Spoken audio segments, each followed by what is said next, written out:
Hello students, in this video we are going to discuss questions from GATE Computer Science 2024 for mathematics. So let's discuss them one by one. So here is the first question. It says that consider a permutation sampled uniformly at random from set of all permutation from 1 to n. For some n greater than equal to 4, x be the event that 1 occurs before 2 in the permutation and y be the event that 3 occurs before 4. Which one of the following statement is true? Right? The statements are either event X or Y must occur. Events X and Y are mutually exclusive. The events X and Y are independent and event X is more likely than event Y. So we have to tell them which of the option is true based on the given event in the question. So X event is that one occurs before 4, before 2, sorry. Y be the event that 3 occurs before 4. These two are the events. Now they are saying that in option A that either event X or Y must occur. So if I'll take the permutation of these numbers, so X or Y must occur. But there may be a chances that we can get something like that 2, 1, 4, 3. So neither of the event is occurring. Neither X is occurring, neither Y is occurring. So option A is incorrect. Option B is saying events X and Y are mutually exclusive. That means if X can happen, then Y cannot happen. But that is not true because there may be a chances that I'll get this permutation 1, 2, 3, 1, 2, 3, 4 and up to other numbers. So both X and Y are occurring in this. So option B is also incorrect. Option C is event X and Y are independent. That is true. Why that is true? Because X, you can see that, has two numbers which is 1 and 2. Y has two numbers which is 3 and 4, and neither of have any common number. So dependence occurring, one occurs before 2 does not depend on any of the occurrence of Y, right? So that's why I can say that they are independent, right? Because probability of getting one occur before 2 is not dependent on probability 3 occurs before 4. So let's suppose in a permutation if 3 occurs before 4, we cannot say that anything about 1 occurs before 2, right? Now next is event X is more likely than event Y. Again, if I'll talk about these two events, right? If I'll talk about these two events, then 1 occurs before 2 and 3 occurs before 4. They have different numbers, right? So that means if X can happen, then we cannot say anything about the probability of Y that is less or more, right? But both of them have equal probabilities. So I can say that this is incorrect. Event X is more likely than event Y is incorrect. So one of the option is true, which is event X and Y are independent. Okay. Now let's see next question. Next question we have here is number of spanning trees in a complete graph of 4 vertices labeled A, B, C and D is, right? So we have to find out how many spanning trees are there in a complete graph with 4 vertices, and those 4 vertices are A, B, C, D. One option is that I'll draw a complete graph and try to find out a spanning trees, but that would be very lengthy process. So we have a formula for that. If we have in a graph, if we have in a complete graph, if we have n vertices, then number of spanning trees would be n to the power n minus 2. So in this case, it would become 4 to the power 4 minus 2. That means 4 square, that is 16. So in this case, we have 16 spanning trees, right? So we have 16 spanning trees. Okay. Now let's see next question. Next question we have is consider the operator precedence and associativity rules for the integer arithmetic operators given in the table below. So we have given this table in which we have given operators precedence and their associativity. So addition has the highest precedence and we have to use left associativity. Minus has the highest precedence, high precedence, and then right associativity. Then for multiplication we have medium precedence and right associativity, and division has a low precedence and right associativity. Now the value of the expression as per the above rules. So we have to find out the value for this expression using above rules. So let's see how we are going to do that. So first of all addition, and we have left associativity. So 3 plus 1 4 and then 4 plus 5 9. So it would give me 9 star 2 divisible by 7 plus 2, right? We have this 7. So 7 plus 2, that is 9, because we have to use left precedence, left associativity. Then we have minus 4 minus 7 minus 6 divisible by 2, right? Now next thing we have here is that we have to solve for minus sign, right? Subtraction. it has a high precedence, and then we have a right associativity. So we have to start solving from the right. So 7 minus 6, I'll use that. 7 minus 6 gives me 1, then 4 minus 1 gives me 3, and 9 minus 3 gives me 6. So on solving these subtraction, we will get 9 star 2 divide 9, it would be 6, because on solving we get it 6, and divide 2. Then we have a multiplication which has medium precedence, and then right. So 9 into 2, that is 18. 18, 6, 2. Okay. Now we have the last precedence, that is division. That is low precedence, division, and we have a right associativity. So we'll start from the right. 2 divided by 6 divided by 2, so we'll get 18 divided by 3, and then we'll get 6. So on solving we'll get the answer. We got the answer for using the above rule. The value is 6 for this expression. Okay, so the correct answer is 6. Now let's see next question. So next question we have here is, f be a function from real number to real number, and such that fx is equals to maximum of x comma x cube, where r is a set of real number, then the set of all points where fx is not differentiable. Right, we have to find out where the function fx is not differentiable, and in options we have given the points. So we already know that a function is not differentiable when there is a break in a graph or there is a sharp points, right? Then we will say that the function is not differentiable. So if I'll talk about the graph for this function, maximum of x comma x cube. So first of all, this is x.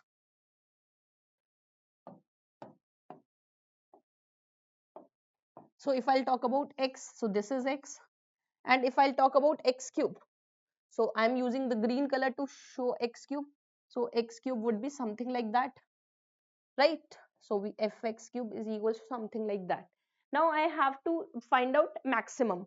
So what would be the maximum value? I'm using red color for that. So it would be something this curve, and then we have this curve.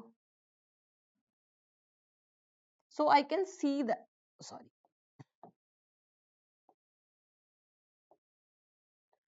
yeah,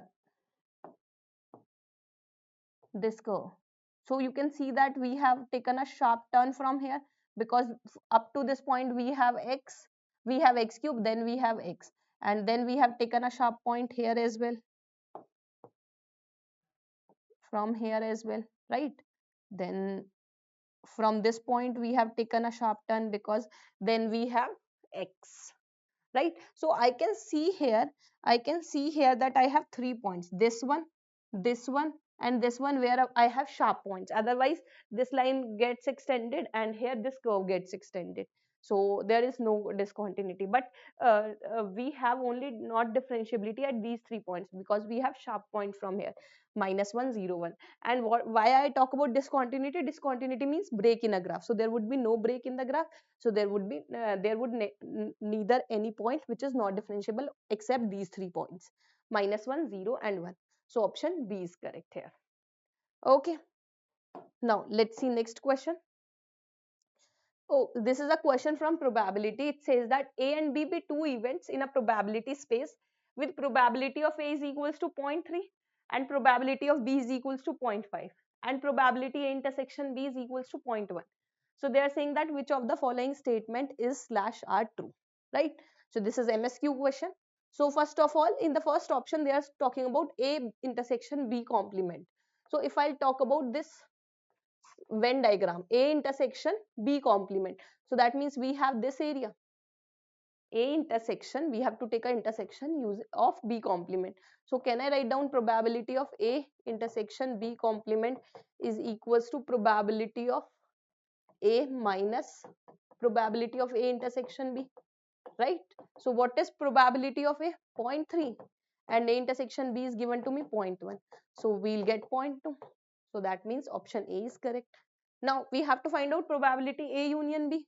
For the second option, probability A union B, I know the formula, probability of A plus probability of B minus probability of A intersection B, right? Probability of A is given to me 0.3, probability of B is given to me 0.5 and A intersection B is given to me 0.1. So we get here 0.7. right? So option B is correct. Let's see next option. See, they are saying probability A complement intersection B complement. A complement intersection B complement, right? So let's see. So can I write down this as A complement intersection B complement would be what area? So if I'll talk about A complement intersection B complement would be this area, right? This outside area. So can I say that this is what? This is 1 minus probability A union B, and A union B I got as 0.7. So we'll get it as 0.3. So that means option C is incorrect because they have given this as 0.4. The two events A and B are independent. That is also incorrect because you can see that they are depending on each other in a certain area. So that's why this is also incorrect, right? So option D is incorrect. So here option A and B are my correct option. Now let's see next question. Next question, they says that A and B be non-empty finite such that there exists one and onto function from A to B. So we have one and onto functions f from A to B. We have one and onto functions, and then we have one and onto function from A cross A to A union B. Then the number of possible values of cardinality of A is. So we have to tell them what are the number of possible values for A set. So if I'll talk about, if I have a function from A to B that is 1 and onto 1 means that if f of x1 is equals to f of x2, x1 is equals to x2. That means my two values would map to two values cannot map to a single element. Though that means we want two different values for different elements, right? There would be a unique mapping. And onto means that domain is completely range is completely used up. This is domain has to be completely used up because of the function definition, and because of onto, range is completely used up, and the function is 1 so that means there is a unique mapping. So from all these conditions, so if function is 1 onto both, then I can say that the cardinality of the function of the set A is equals to cardinality of the set B. Similarly here as well, cardinality of A cross A would be equal to cardinality of A union B, right? Now in this, cardinality of A is equals to cardinality of B, let's take it as n. So it would become n square, and because cardinality of A is equals to n and cardinality of B is equals to n, and you can see that cardinality of A is equals to n and cardinality of B is equals to n, then A union B can have maximum value, that is 2n. 2n can be maximum value. So I can write down n square minus 2n is equals to 0. N into n minus 2 equals to 0. So n is 0 and n is 2. So you can see that here 0 and 2. That means we have two possible values for cardinality of A. Right? There are two possible values for cardinality of A. Right? There would be two possible values for cardinality of A. So yeah, that's how we'll work on it. Otherwise, let's say there is one condition that you would say that and B have something in common. Let's suppose A and B have one element in common. Then what would be, it would become, if A and B have one element in common, it would become n square is equals to 2n minus 1. So you can write down n square minus 2n plus 1 is equals to 0. That means n minus 1 square equals to 0. Again we can have two values, right? So that's how we'll say that we'll at number of possible values would be 2. Here I am getting only one value, that is n is equals to 1. But here I got two values. So number of possible values for cardinality of A is 2, right?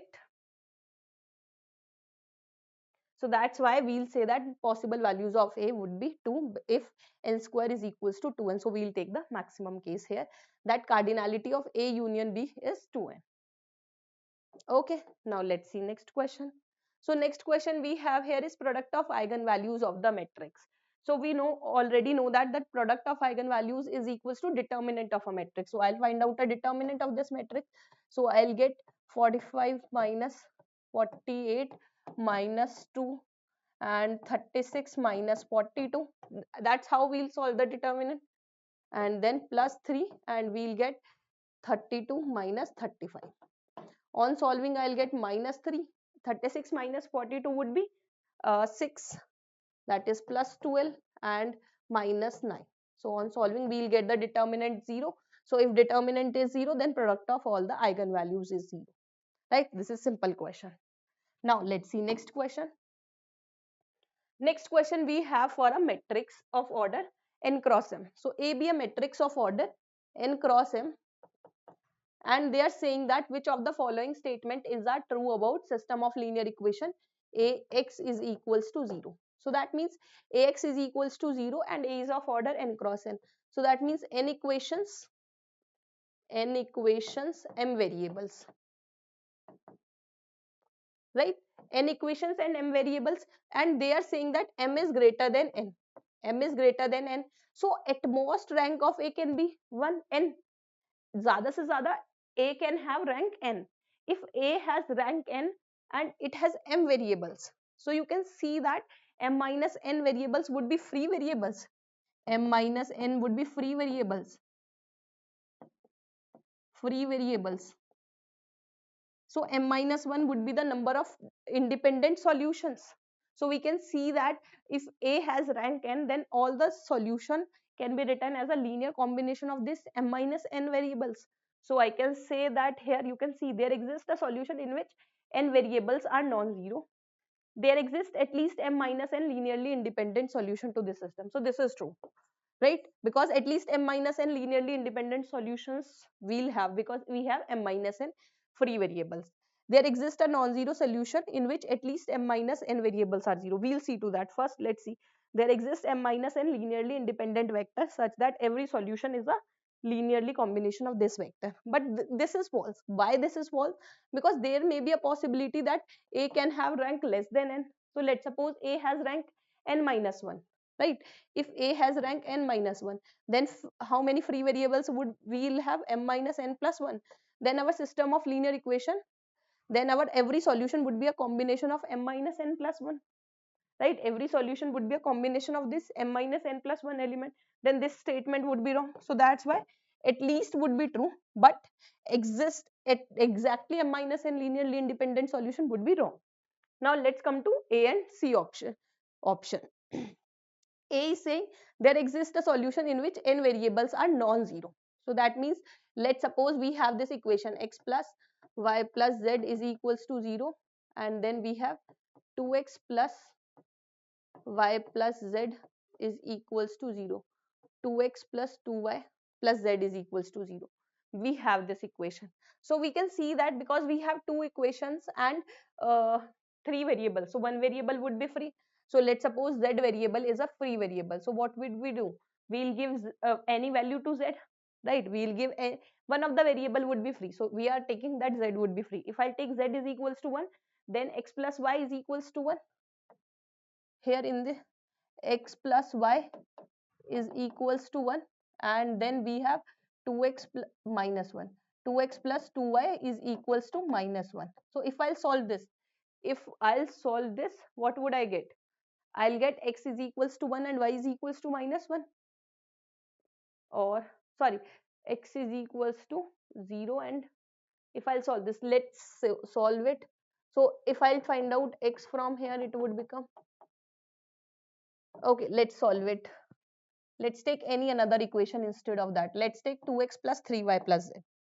2x plus 3y plus z, right? Now in this case we have x plus y is 0. X plus y is equals to minus 1, because we have taken z is equals to 1, and 2x plus 3y is equals to minus 1. If I'll solve this, let's solve. I'll multiply this by 2x plus 2y is equals to minus 2. 2x plus 3y is equals to minus 1. If I'll subtract, so these would cancel. Minus y is equals to minus 2 plus 1. So from here I'll get y is equals to 1, and x would become, if I take x would become minus 2. X would become minus 2. X is minus 2, y is 1, and z is 1. So you can see that all three variables are non-zero. So they are saying that at least n variables are non-zero. That is true. Okay, let's take any another equation in which we'll get a zero solution. So if I'll take x plus, if we'll get only zero solution,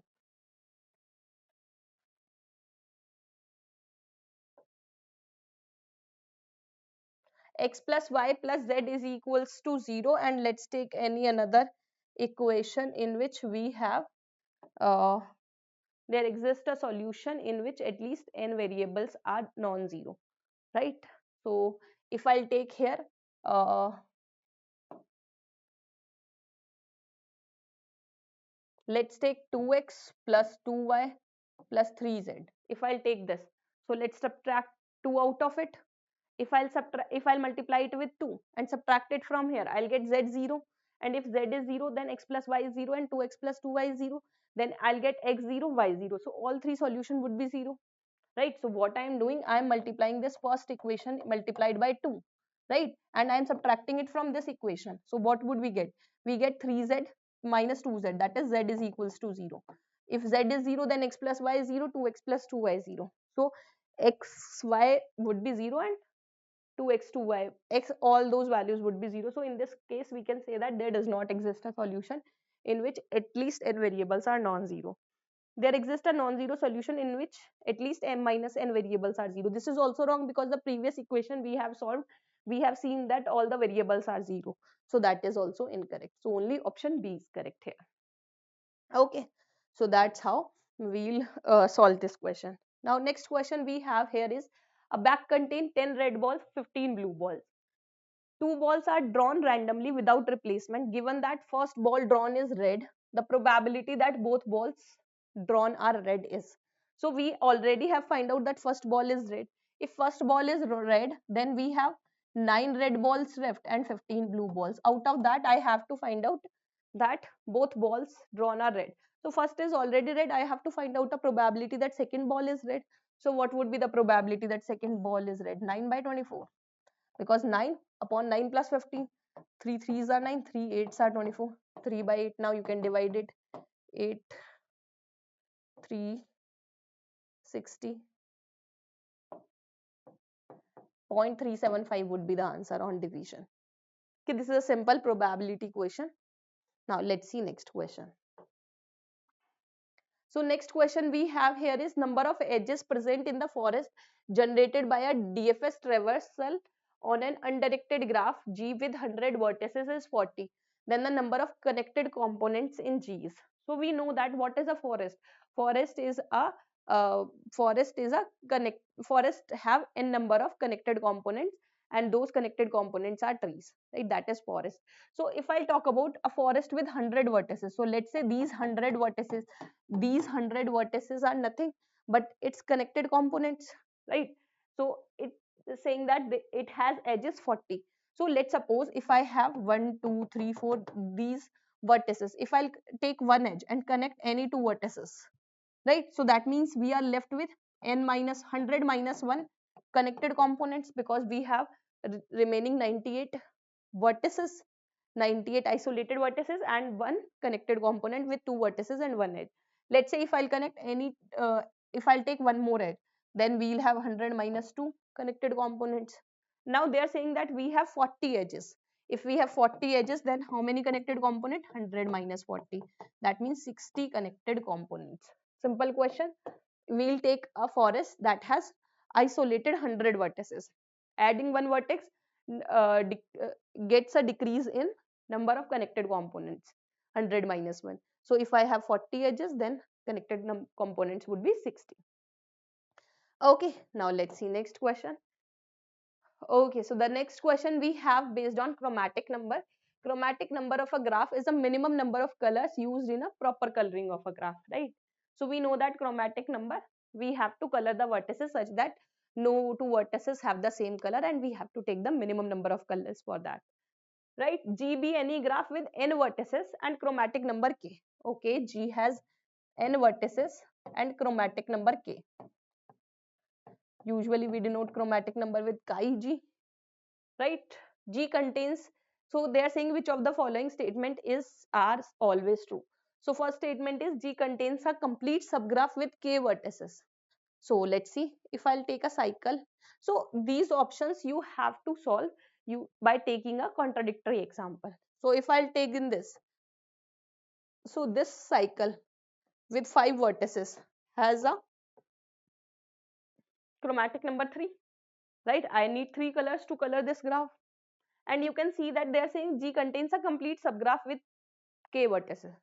So but this does not contain a complete subgraph of 3 vertices, right? So because we do not have any 3 cycle in this, so option A is incorrect. G contains a vertex of degree at least k. That is also wrong, because this, again, this graph does not have any vertices of degree 3, right? So this is also wrong. Now they are saying G contains at least k into k minus 1 by 2 edges. So if you remember, this would be always true, because you can take any of the graph. If I'll talk about this one, 3 chromatic number 3 into 3 minus 1 by 2, that is 3 minus 1, that is 2. So we need at least 3 edges to get a 3 chromatic number. That is true, because let's suppose if I have only 2 edges, then I can define different numbers. So this would always be true, because we require k into k minus 1 by 2 edges to get a chromatic number k. At least these many edges should be there. G contains an independent set of size at least n by k. So if you remember, we have studied in independent set a theorem which says that n is number of vertices in a graph is always less than equal to chromatic number is greater than equal to into independent size alpha g.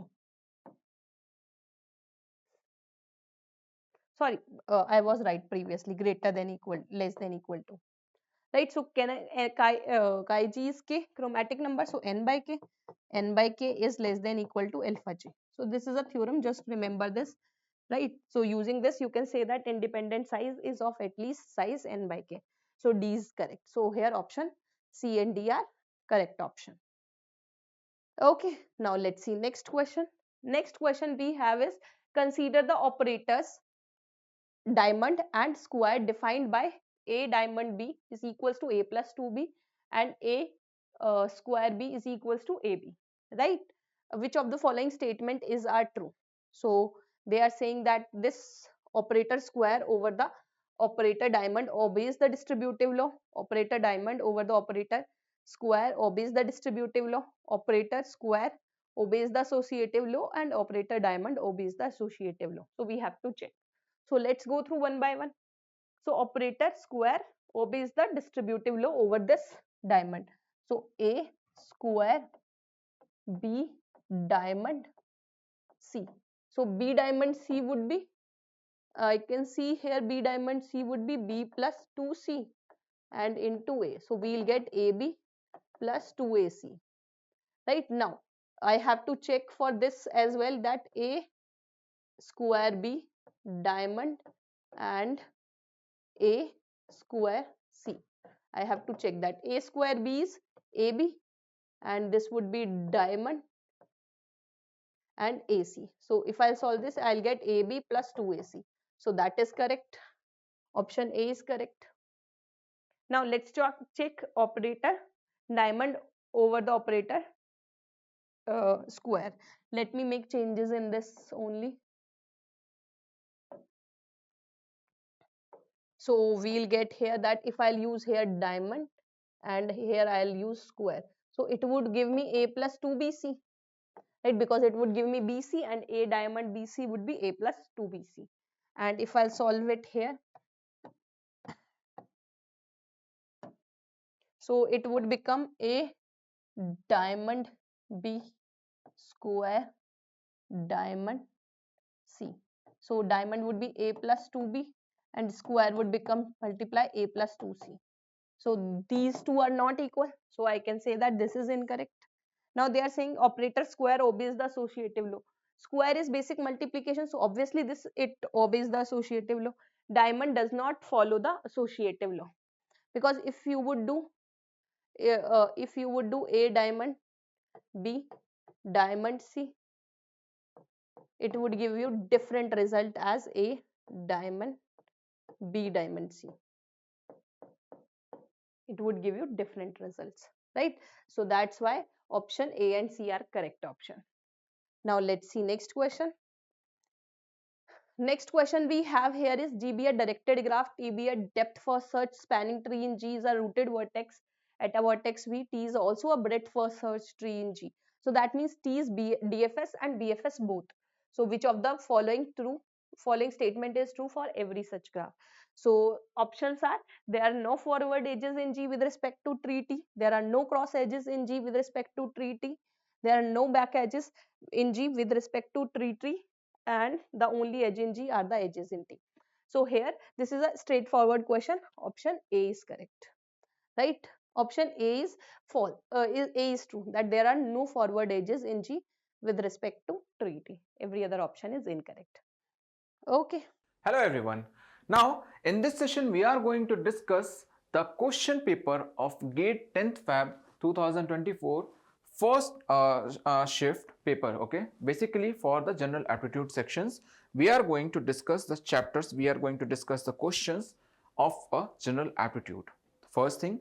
Second thing, whatever the question that is just available on my slides, it might be possible that that will be shuffled in your paper. Okay, so on the basis of the options, that is the ABCD, or on the basis of questions, don't go, just look at the specific question. If this question is available in my slide, if this is available in question number 1, it might be possible that that will be available in your booklet as a question number 5.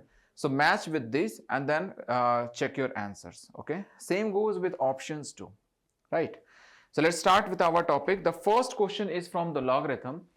For positive non-zero real variables p and q, if log p square plus q square is equal to log p plus q plus 2 log 3, then what is the value of a p4 plus q4 upon p square q square? Okay, I'm going to write the data. Log p square, okay, so basically it's a log p square plus q square is equal to, they are saying, log p plus log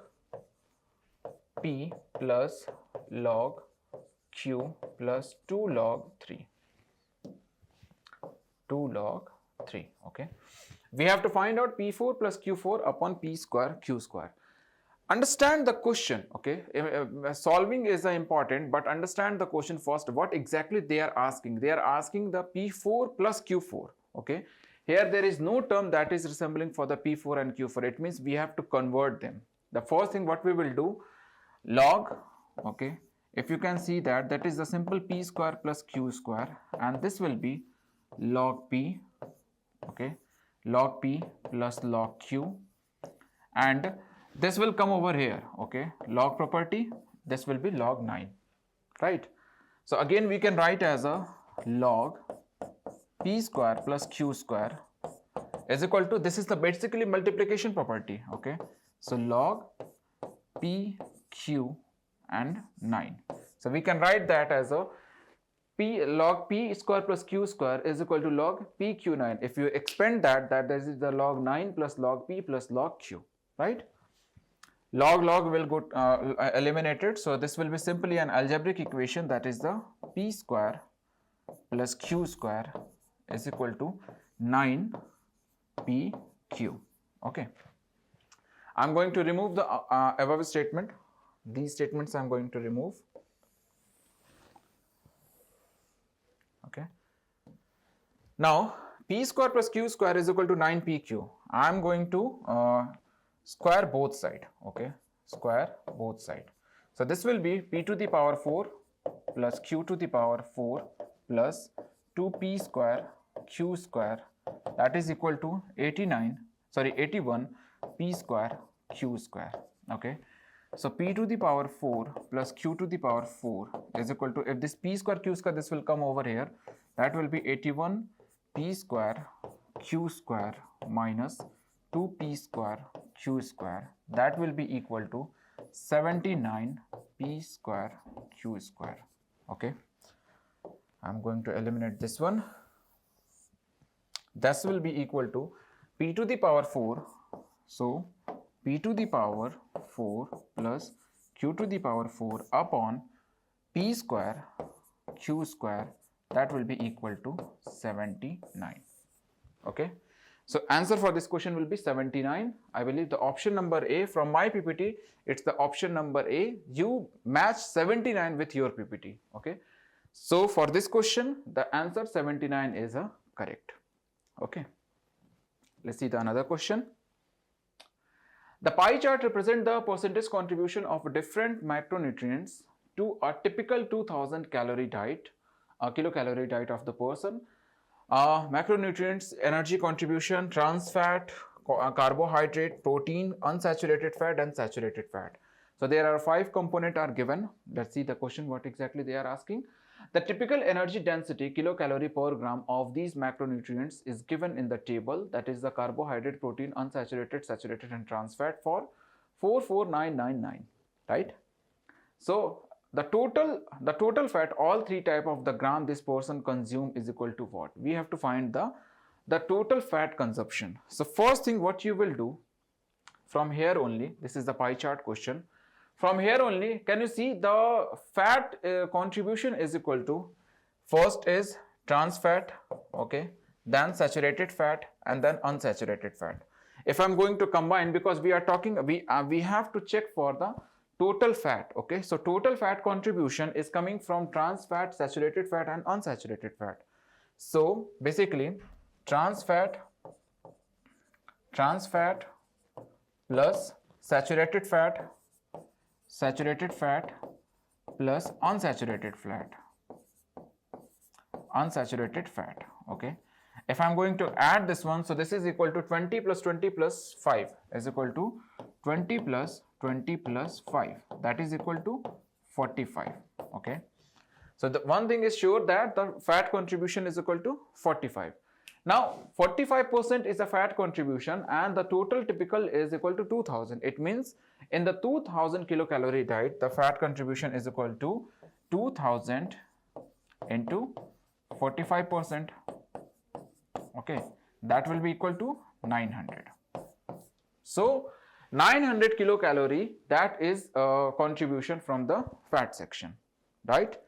Now they are asking for the all 3 kind of a fat grams in the person consumes. So there are the, for fat consumption, 9 is the energy density ratio. Okay, so for that you just have to do this 900 we have got. So in the energy density, all you have to do is this. The answer for this question will be 100. Okay, so the total fat in grams will be 100 gram as a fat he is consuming from the all 3 kind of a fat, right? My answer is coming as 100, option number A. You check yours too. Next, if this arrow is denoted as the increasing order of intensity, then the meaning of the word dry, arid, parched, okay, is the analogous of a diet fast. So dry, it means that dry and these words, dry, arid and parched, these are the words we use with the land and the water land and water ratios. Okay, like not ratio, I can say land and water land and the water on the land consumption. Okay, like if we have a land, if we have a soil who has a good amount of a water, okay, then it's a good soil. Okay, but if the water amount is less in the soil, then we use as a dry, arid and parched. It means that if extreme water is not available in the soil, then it's parched. For the bare minimum, it's for the initially it's called be dry. Then after dry, again if the water is not getting available in the soil, then it will be arid and then parched, right? So extremely it will be the parched.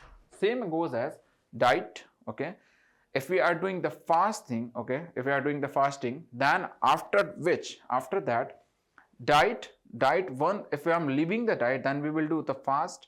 And if we are continuously doing the fast, after certain period of time we are going to starve. Okay, so for that the reject, feast and deny is not going to be the options. Starve is the correct option, because diet, absence of diet will give you the fasting and absence of lot of fasting will give you the starving. So starve is a correct option for that. Next, Two distinct non-zero real variables x and y are such that x plus y is proportional to x minus y, then the value of x by y is equal to what? Great.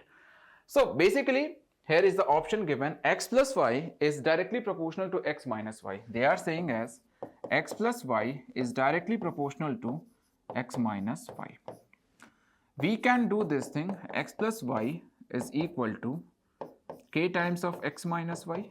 Okay, I am just removing the proportionality with the constant.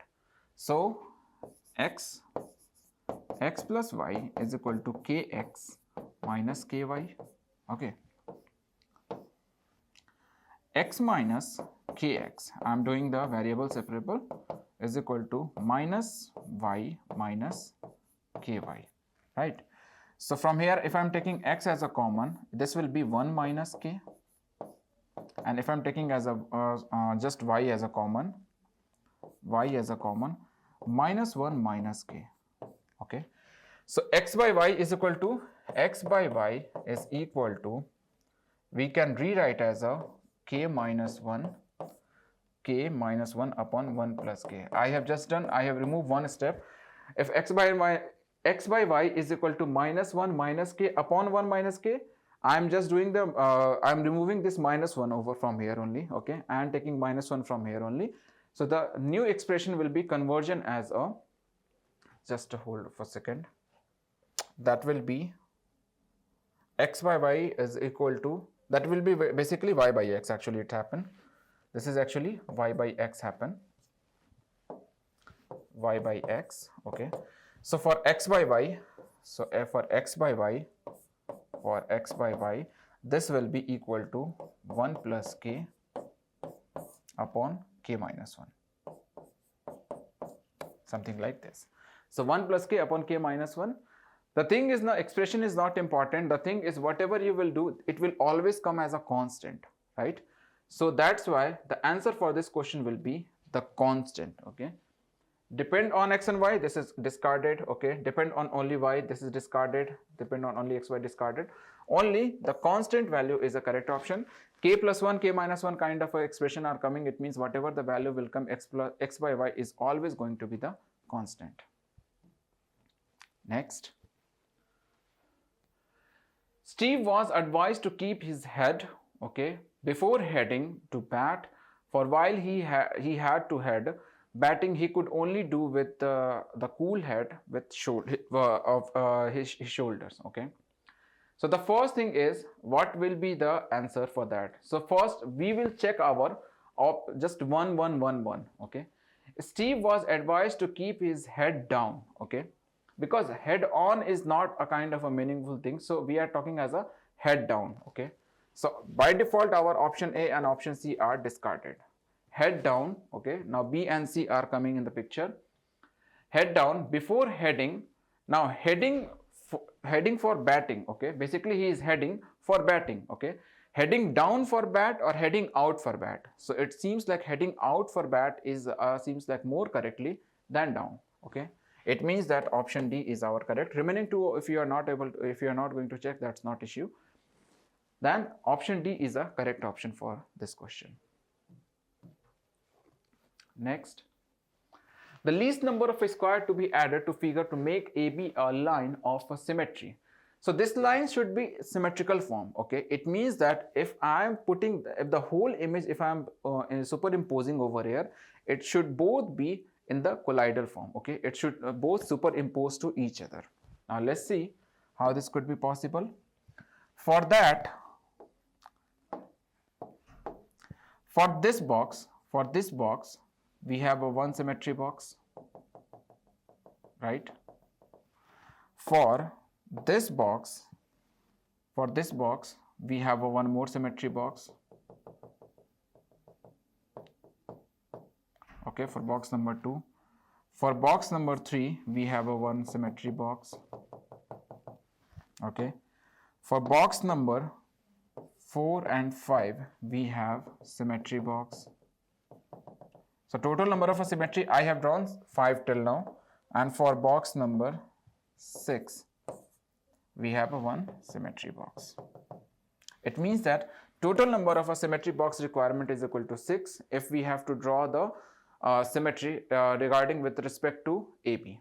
Okay, so total is 6. B, 6 correct option.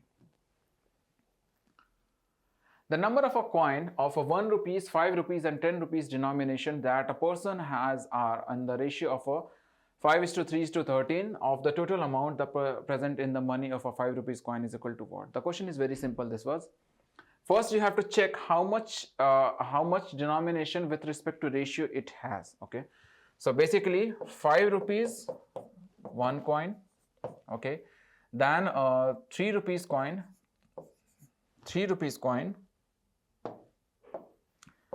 3 rupees coin, we have 5, that is the 15, and 5 rupees coin, sorry, 5 rupees coin into 13, okay, that is the 65, right? So 5 in, sorry, just I have done a bit mistake over here. We have a 5 rupees coin 1, we have a 3 rupees coin 5, and we have a 13 rupees coin 10, okay, so we have a 13 rupees coin. We have a 13 rupees coin of 10 into 10, okay, that is equal to 130, okay. So basically we have the total coins is equal to, this is our percentage coming as. Now we have to only check for the 5 rupees coin. So 5 rupees coin is available is equal to 5 into whom we have to calculate. We will put that one in the numerator upon the total into 100, okay. So this will give you 10 and this will give you 10, okay. So basically 10% is the correct option for this question, okay. A rectangular paper sheet the dimension 54 into 4 taken in the are taken. The two longer edge of the sheet are joints, okay. If the two longer edge of sheets are joined, just give me a second.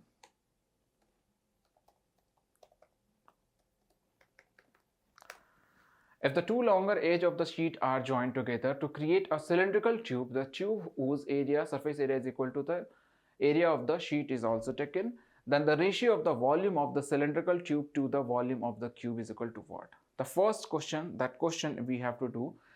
See the question. The rectangular paper sheet of the dimension 54 into 4 centimeter is taken. The two longer edge of the sheet are drawn, okay. So if two longer edge it should be drawn, it means that the sheet will be converted something like this, okay. So now it's a format of a cylinder, okay. So just tell me one thing, if we are talking about the height, okay, that height is basically the longer side, okay. So we have the height thing, and for the radius is equal to, that is the circular part, okay, the upper circular part, that is the something like this, it will be converted, okay. So this perimeter is basically, this perimeter is nothing but our, this is equal to 4, okay. So from here we can do one thing, 2 pi r is equal to 4. So from r is equal to 4 upon 2 pi. I have just written this data for my further references, okay. Now for the question is saying as the cube surface area, the two longer side, the cube surface area is equal to the area of the sheet, okay. It means the area of the sheet is equal to what? The area of the sheet is equal to, because it's a cylindrical, so area of the sheet is equal to 54 into 4. This is the area of the sheet, and this area of the sheet is equal to surface area of the cube, okay. Surface area of the cube is equal to 6 into side square, okay. So 6 into side square is equal to 6 into side square, okay. So this will be equal to side square is equal to 54 into 4 divided by 6, okay. So this will be 9, okay. So this will be 36. So now side is equal to what? Side is equal to 6, okay. So side is coming as a 6, okay, that will be the 6 centimeter.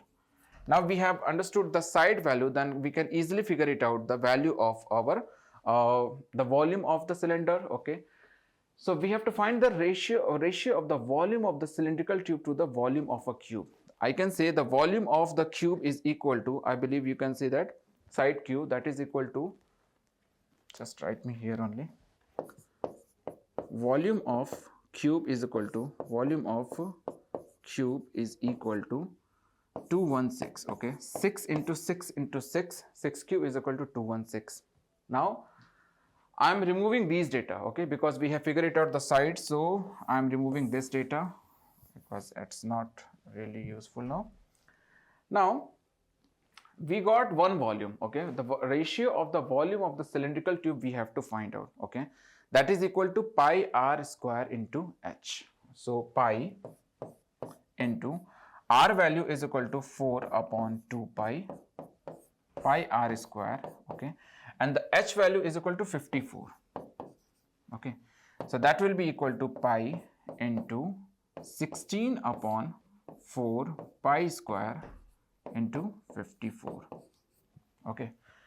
So you solve, if you are solving this one, so this will be equal to pi cancel, 4 to 4 cancel, that is equal to 216 upon pi, right. Now we have to find out the ratio of a volume, okay, of the cylindrical tube upon the volume of the cube, okay. So it means that 216 upon pi upon 216, that is equal to 216 will get cancelled, that will be 1 by pi. So answer for this question will be 1 by pi, okay. You can check the answer for this, 1 by pi. The option number D is a correct option. The rectangular piece of paper 20 centimeter, 8 centimeter folded 3 times, okay. Each fold is made along the line of symmetry which is perpendicular to its longer edge. Perimeter of the final folded sheet is equal to what? See, in the first time when it's done as a, this will be 20 centimeter, that will be the 20 centimeter and that will be the 8 centimeter, okay. So longer side we are folding, it means this is folding like this. So now the new format will be, that will become 10 and that will become 8, right. Again the folding will be done from the longer side, so again this will be folded like this. We got the new cubes, new surface, like this will be 5 into, and this will be 8, right. But now this surface, this side is bigger, okay, and we are always folding regarding the bigger size, with respect to bigger size. So now this 4 will be, this 8 will be folded as a 4, so this will be 5 and 4, okay. So the final structure will be something like that.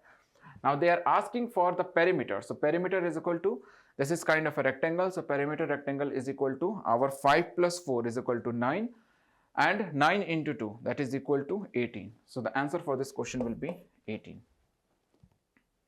Solution for this question is equal to 18. Consider the following sample of the number 9, 18, 11, 14, 15, 17, 10, 69, 11, 13. We have to find the median. This is the 10 number of a set. We have to make sure we are arranging them in the format of ascending order, and then the middle term divided by 2, we can find the answer. So first let's see this 9, then 10, 10, 11, 11, 111 is from here, 111 is from here, then 12 is not available, 13, 14, 15 is available, 13, 14, 15 is available, so 13 we have taken, 14 we have taken, 15 we have taken, 17 we have taken, and 18 we have taken. So number is 1, 2, 3, 4, 5, 6, 7, 8, 9, okay. I think 1 we are getting missing over here, and this one is 10, okay. So 18 we have taken, 18 we have taken, 17 we have taken, 69 we have taken. So the middle term, okay, 1, 2, 3, 4, this one is a middle term and this one is a middle term, and then 1, 2, 3, 4. It means 13 and 14 are coming as a middle term. We are going to add these terms divided by 2 because there are two numbers. We are talking about the median. So 13 plus 14, 13 plus 14 divided by 2 is equal to, that is 27 divided by 2, that is equal to 13.5. So 13.5 is the answer for this question, right? So this is the all solution of our GATE question paper. In the upcoming sessions, we are going to you will able to get the further questions paper solutions too. That is the GATE computer science second or the data science paper. All we are going to solve and will give it to you as soon as possible. This is these all questions we have discussed. Please check your answers properly. Don't check with the options what is available in mind, because as answer by option wise you will get confused. Check the numerics, whatever available, whatever the numerics I have ticked on, you check this ticked option in your answer sheet, and then you will get confident whether you are getting the correct option or not. Okay, so this paper has discussed. Okay, so that's all. Thank you. So now let's look at the solutions of database management system. So if we talk about the first question, it says that in a B plus tree, the requirement of at least half full 50% node occupancy is relaxed for which one of the following cases. So in B plus trees, there is the node should be at least 50% occupied. That is the rule, but it is relaxed for which nodes? All internal nodes or leaf nodes, only the root node, only the leftmost leaf node. Root node is the first node from the root of the tree. Leaf nodes are the nodes which do not have further children, and internal nodes are the nodes which are not the leaf node. Okay, and this is the leftmost leaf node. So for which node this principle is not applied, that is asked in the question.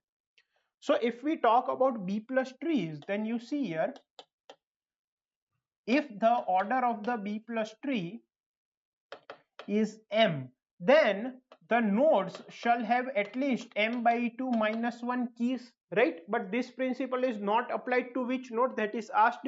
Now let's say there is only one key in the B plus tree, then, and let's take an example. So let's say m, the order of the B plus tree is 5. Okay, now if the order of the B plus tree is 5, let us for now consider that the order of the leaf node as well as the internal node both is 5. Okay, so let's say it is 5. So any node can have at max how many key values? At max it can have how many keys? 4. And maximum number of children are how much? 5, right? Now it has asked that the at least how much it must be occupied, that is 50% occupied. Principle is not applied to which node? Now you see here, let's say in a B plus tree of order 5, which means it can have 5 children and 4 keys at max in a node. Let's say there is only one key. Now if there is only one key, let's say it is 1. So my B plus tree will look something like this. There is only root node and the value is 1. So root node, this is also valid. So we can say for root node this principle is not applied. Now if we think about the leaf nodes, then let's try to fill some more values. Okay, so let's say the next value comes is 4, so 4 will come here. Let's say the next value comes is 8, so 8 will come here. Next value comes is 10, so 10 will come here. Now let's say the next value inserted in the B plus tree is 6. So how will the value be inserted? 6 will be inserted here between 4 and 8. And since at max it can have only 4 keys because the order is 5, 6 will go up and split the tree. So this will be converted into what? 6 will go up, 1 and 4 will remain on the left hand side, and 6, 8 and 10 will come on the right hand side. Okay, this value will also be repeated in the leaf node, and in a B plus tree all the leaf nodes are connected. So can you see this leaf nodes, there are at least 2 keys. Like if I talk about m by 2 minus 1 value, for m equals to 5, then 5 by 2 minus 1, this is 3 minus 1, 2. It means there must be at least 2 key values. We can see for root node it is not valid. Here there is only one key value. Okay, but in the leaf nodes there are at least 2 key values. And if you insert more keys and again split up, the leaf nodes will always contain at least 2 key values, like how here there are 2 key values and here 3 key values. But for root node it is not valid. Okay, so our answer will be what? Only the root node. Okay, so the correct answer for this question is only the root node. Now let's move on to the next question. So this was a quite simple question asked. What it says, consider two relations R and S, where R has attributes A and B and S has value attributes A and C. the total number of tuples obtained by evaluating the following relational algebra expression is. So in the result, how many tuples will be there, that is asked in the question. So how will this be solved? See, first they have done join between R and S, and the join condition is R dot A must be equal to S dot A. So this A value must match with this A value. So this 10 will join with this 10.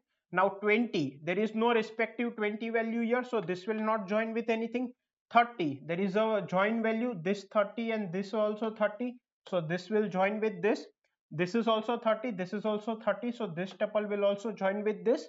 And 50 is not there, so 50 will not join with anything. So we'll get 3 tuples. Okay, it will be 10, 20, 10, 90, 30, 40. Let me write it down here.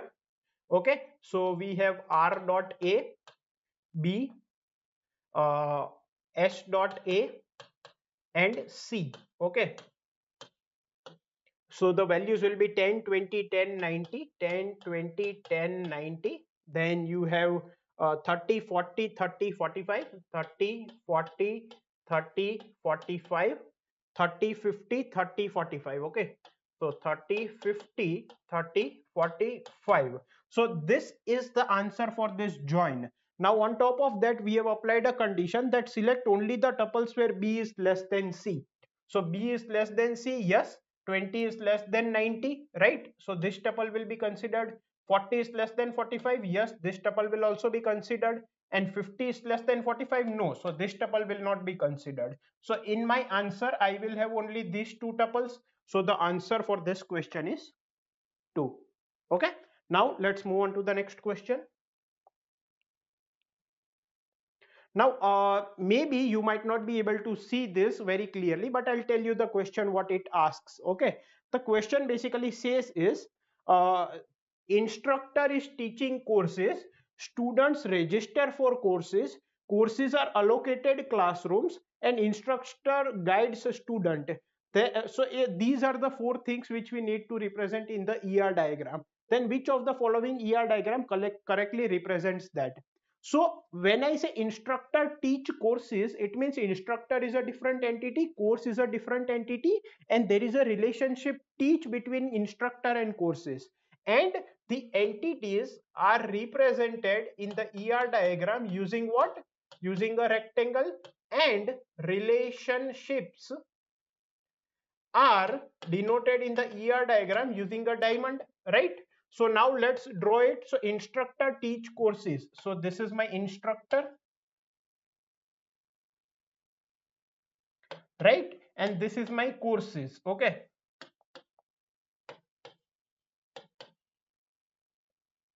And there is a teach relation between them. So this would be teach. Okay.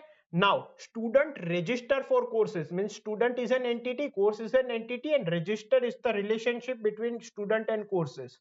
So student is an entity which will come in rectangle, and their register, where register is the relation. Okay, so this is register for courses. Now courses are allocated classrooms means courses is an entity, classrooms is an entity, and allocated is a relationship between courses and classrooms.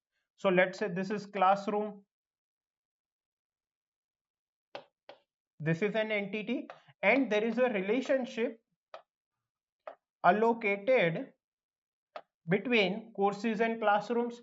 Instructor guides student. So instructor is an entity, student is an entity, and guides is a relationship between them. So this must be your ER diagram. Now you need to match which will come here. So these are not the ABCD options. Okay, please remember this is 1, 2, 3, 4, and then in ABCD options these were given in permutation. Okay, but this was same for all of them. Now if I look at the first option, then here what it is not true is here they have connected courses and registration directly. Both of them are square bracket, which is wrong, because course is registered by student and registration is a relationship, not an entity, so it cannot be in square bracket. So this is false. If I look at the second thing, then here there is a something called projects which is not mentioned only, so this is also wrong. If I look at the third one, Then here they have directly connected courses and classroom. Okay, both of them are entity, there is no relationship between them. So this is also wrong. Like two entities will be connected through a relationship, right? If I look here, then instructor teaches course, instructor teaches course, this relationship is present correctly. Then course allocated classroom, course allocated classroom, this is also present correctly. Then course registration student, course registration student, this is also present correctly, right? And student instructor guides student, instructor guides student, it is also present. So the 4-number figure is correct. Okay, it might be A option, B option, C option, or D option according to your paper, but the 4-number diagram is the correct answer for this. Now let's move on to the next question. Okay, again a simple question. What is said? Which of the following statement about a relation R in first normal form is true? What is first normal form? It is the most basic normal form. It does not talk about functional dependencies and so on. It just says that all the columns must have unique name, all the tuples must be unique. In one cell you cannot have multiple values, etc. Right? So if I look at the thing, R cannot have more than one candidate key. No, 1NF does not say anything like a relation can have more than one candidate key. There is no problem in that. R cannot have a foreign key. This is also not told by 1NF. R cannot have a composite attribute. Yes, there should not be composite attribute. There must be components of composite attribute. For example, if there is a composite attribute address with address line 1, address line 2, and address line 3. Okay, if there is a composite attribute address with address line 1, address line 2, and let's say phone number, it has 3 components. So in the relation, in one cell you will not store the complete address. Instead you will break it up in address line 1, address line 2, and phone number. Okay, so this is told in 1NF. So this is there. And R can have a multi attribute key. This is also true. What does it mean? That there is some key of the table which has multiple attributes. That is absolutely fine, right? It is not necessary that an table will have only a single attribute as a key. A table can have a multi attribute key, means there is a key which has more than one attribute. That is absolutely fine. So this is true. Okay, so option C and D, that is cannot have a composite attribute and can have a multi attribute key, is true for a 1NF form. Cannot have more than one candidate key, false. It can have more than one candidate key. Cannot have a foreign key, no, it can have a foreign key. So option C and D are correct. Now let's move on to the next question. Again, very simple question. What does this say? The symbol, this indicates functional dependency. Okay, in the context of a relational database, which of the following is or are true? So what does this denote? Whenever we have a functional dependency from A to B, it means if I know the value of A, I can tell the value of B, right? So here what does it say? If x comma y, if these two attributes together gives me zw, then x comma y also gives me z. See, if x and y together can give you z as well as w, x and y can simply give you z also. It's like saying if you give me the roll number and Aadhaar card of the student, I can tell the name, I can tell the class as well as the address of the student. Now if you give me roll number and Aadhaar card, I can tell class number. Obviously if you can tell both, you can obviously tell one. So this is true, right? Then second, if x gives me y and y gives me z, this implies x gives me z. Obviously it is transitive, right? So from x if you can get y, and from y if you can get z, then x can also give z. If xy gives z and w gives y, implies xw gives z. Obviously how? See, x and y gives you what? Z, and w gives y. Now you see here, if you have xw, then from w you can get y. So from xw you can get y. If using w and x both you can get, if using w you can get y, then using x and w both you can obviously get y. So I can say using x and w you can get x and y, because x you can already get. So if w gives y and x, then using xw you can get xy. Now if using xy you can get z, then so now using xy you can get z. What does this ultimately mean? From xw also you can get z. It's now converted in option B format. If x gives y gives z, then x gives z. So if xw gives xy, if xy gives z, then xw gives z, right? Correct. So option C is also correct. Xy gives zw implies x gives zw. No, this is not true. It's like saying, if you tell me the, if you like, if you have two attributes, if you have the student roll number and the course id, then we can tell the grade obtained by that student in that course and the name of the student. But if you give me only roll number, I cannot tell the grade obtained by that student and as well as name uh, for the of that student. See, if using roll number and course id, I can tell the name of the student as well as the grade of the student, right? It does not mean that using roll number you will be able to tell name as well as grade, right? Because you can only tell the grade of the student if you know the roll number as well as which course we are talking about. Using only roll number you cannot get both. You might get name but you might not get grade. So if using x and y both you can get z and w, then using one you cannot get both necessarily. So fourth option is not correct. A, B, C are correct options. Let's move on to the next question. What does this question say? Consider the following read-write schedule S over the three transactions T1, T2, T3, where the subscripts in the schedule indicate the transaction IDs. So basically this is a schedule. First read happens on the data item Z in the first transaction. Then write happens on the data item Z in the first transaction, and so on. Which one of the following transaction schedule is or are conflict equivalent to S? So which of the following are conflict equivalent to S? What does this conflict equivalent mean? If we can make two transactions equal, if we can arrange their schedules equally by swapping the different transactions, by swapping these small transactions where we do not swap conflicting transactions. Now what is conflicting transactions? If there are two operations, okay, the what are conflicting operations?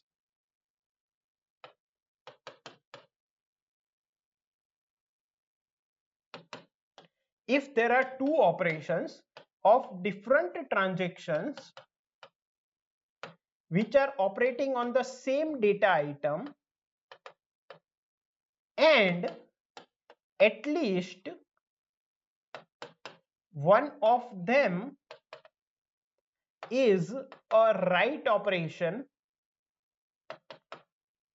then these two are called conflicting. Then these two are called conflicting operations. So you cannot swap them, you cannot change their order. Okay, so here if I look at these transactions, let me write them in a table. This is transaction 1, this is transaction 2, and this is transaction 3. First of all, read happens on the data item Z. Okay, so here I do not need to now write read 1. I can simply write read Z, because if I am writing in transaction 1, it is on transaction 1 only. Then write happens on Z, write happens on Z. Then read happens on X, read happens on X. See, in here the time is increasing. Okay, first this happened, then this happened, then this happened. Then read happens on Y by transaction 3.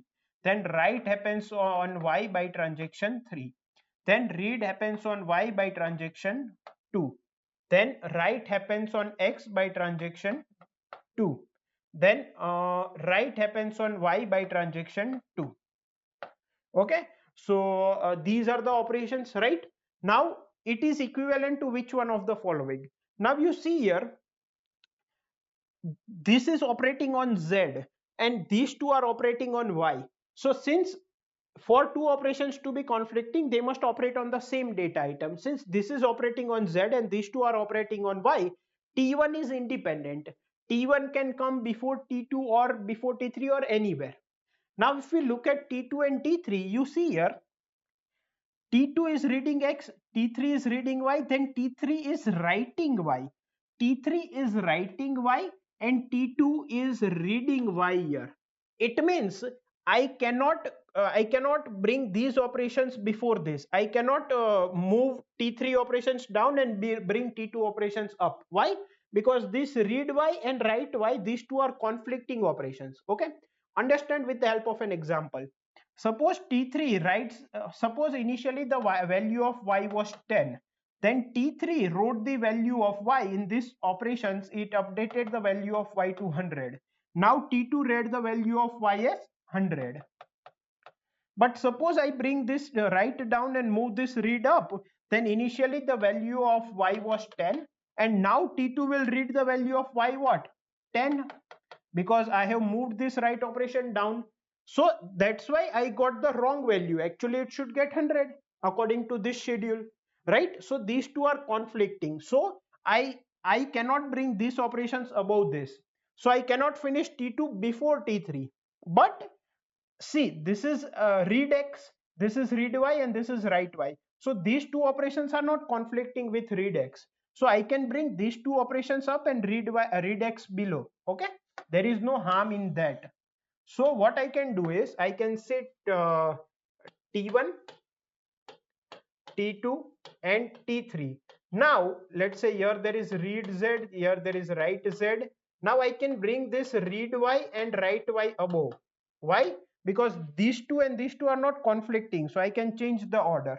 And let's say I do read X here, read Y here, write X here and write Y here. Okay, so basically I need to finish T3 before T2 because it is writing the value of Y which is to be read by T2. Okay, so I need to finish T3 before T2. T1 is independent, it can come beforehand, it can come between T2 and T3, it can come after T2 and T3, but T3 must be completed before T2. Now let's look at the operations. Here T2 is completed before T3, so this is wrong. T3 is completed before T2. T1 is independent because it is operating on Z. T3 must come before T2. T3 must come before T2. So your answer for this is B, C and D. Okay, let's move on to the next question. Okay, I think these were the questions for database. Now there are no more questions. Now let's move on to the next subject.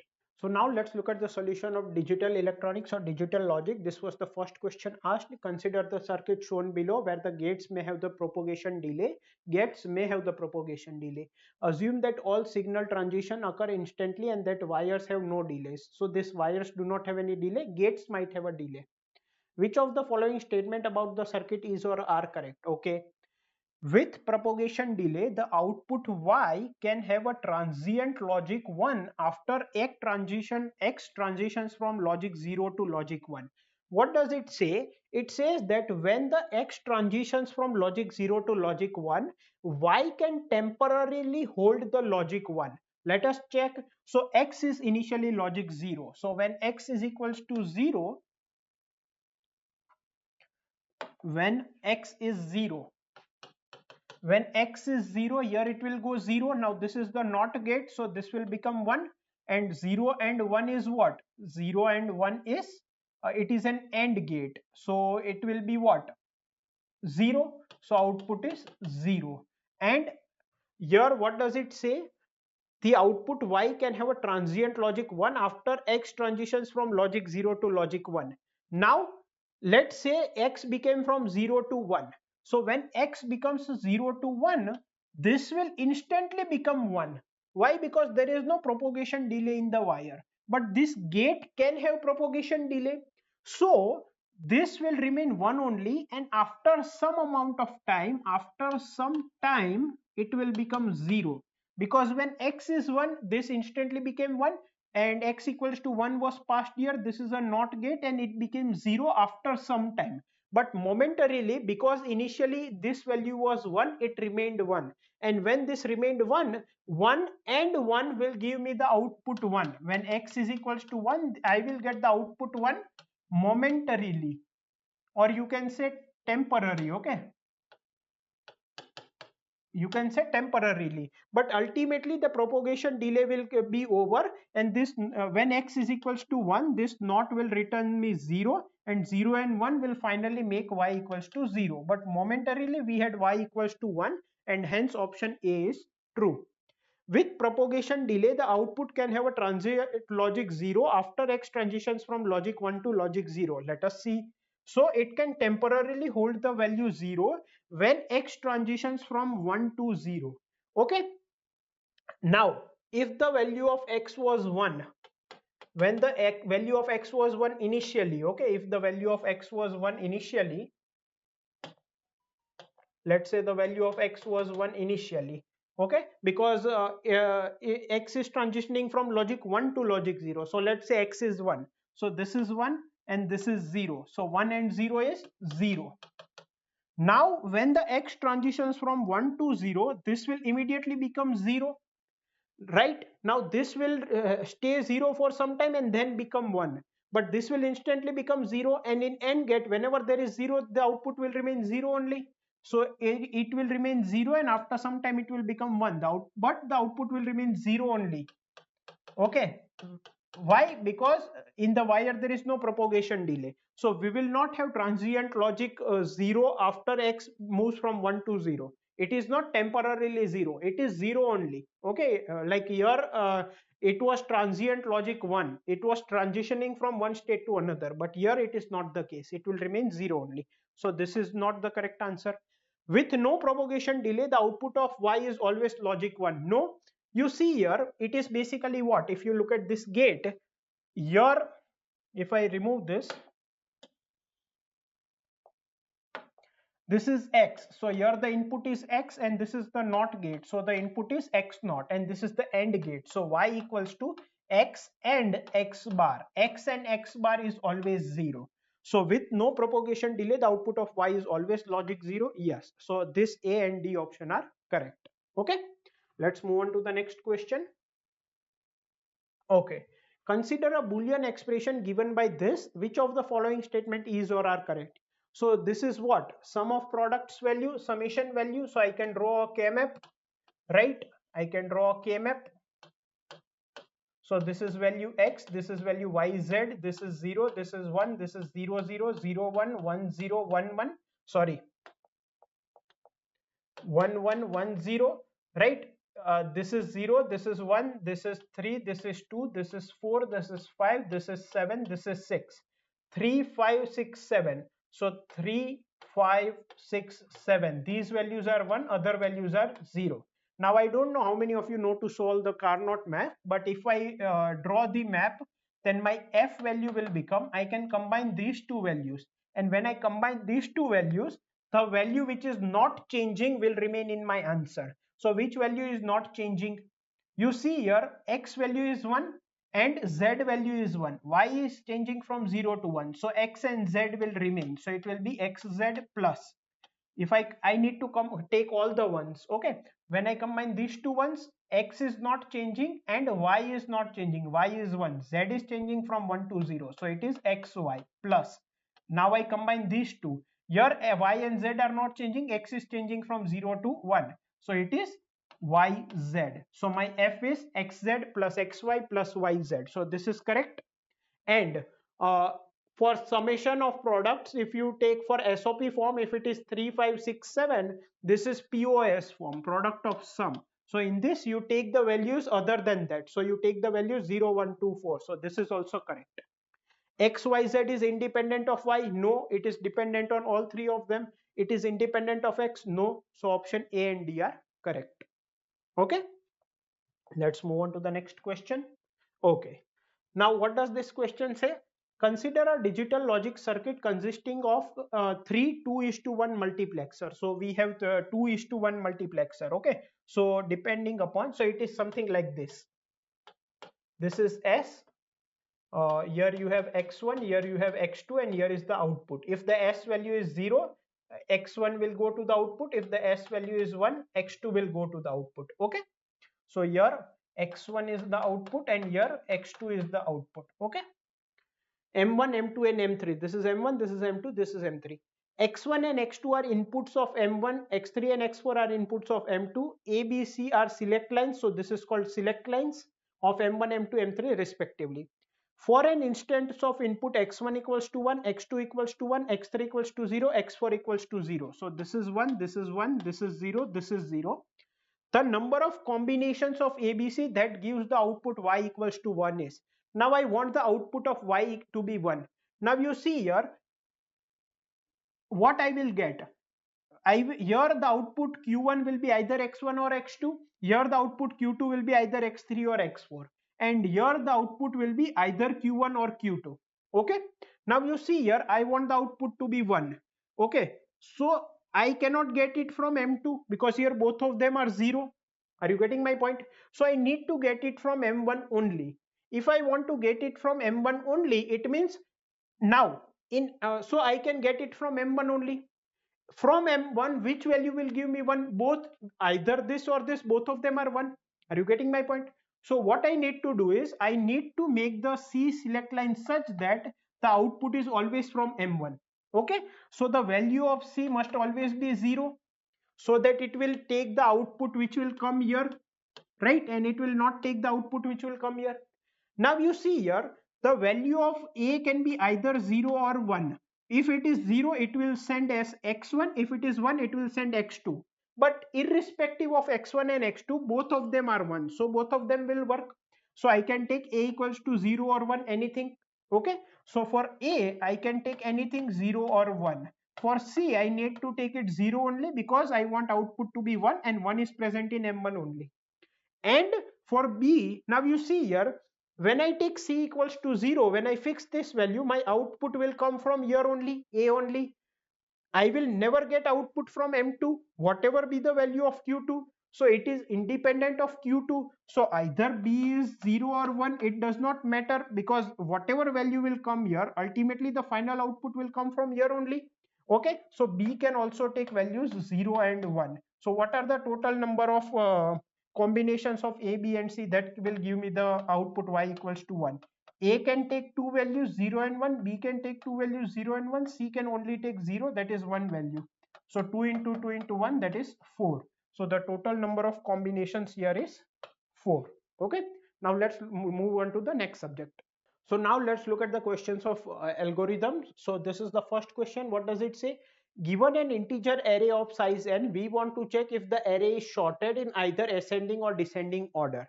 So basically, we are given an array which contains n elements and I want to check whether it is sorted in increasing or decreasing order. An algorithm solves this problem by making a single pass through the array and comparing each element of the array only with its adjacent element. Okay, so see, we do not want to sort the array, we just want to check whether it is sorted in ascending order or descending order, whether it is sorted or not. So how do we solve it? We solve this problem by making a single pass, means a single loop, and comparing each element of the array only with its adjacent element. The worst case time complexity of this algorithm is, see, basically, let's say this is my array 1, 2, 3, 4, 5. So I'll just keep comparing the adjacent elements. 2 is greater than 1, 3 is greater than 2, 4 is greater than 3, 5 is greater than 4. So there were only greater elements on the right hand side. So this is sorted in increasing order. Similarly, if it is 5, 4, 3, 2, 1, I'll tell that it is sorted in decreasing order. But if there is decreasing as well as increasing somewhere, then I need to take care. So what I can do is I can maintain a variable increasing which is initially 0 and decreasing which is also initially 0. Now I'll go through the array and compare adjacent elements. So 1 to 2, it is increasing, from 1 it is going to 2, so this will become 1. Then 2 to 3, it is also increasing, so this will become 2. 3 to 4, this is also increasing, so this will become 3. 4 to 5 is also increasing, so I'll say 4. So count of decreasing is 0 and count of increasing is 4. It means it is if we talk about adjacent elements, then from I to I plus 1, it is increasing 4 times and decreasing 0 times. So it is sorted in increasing order.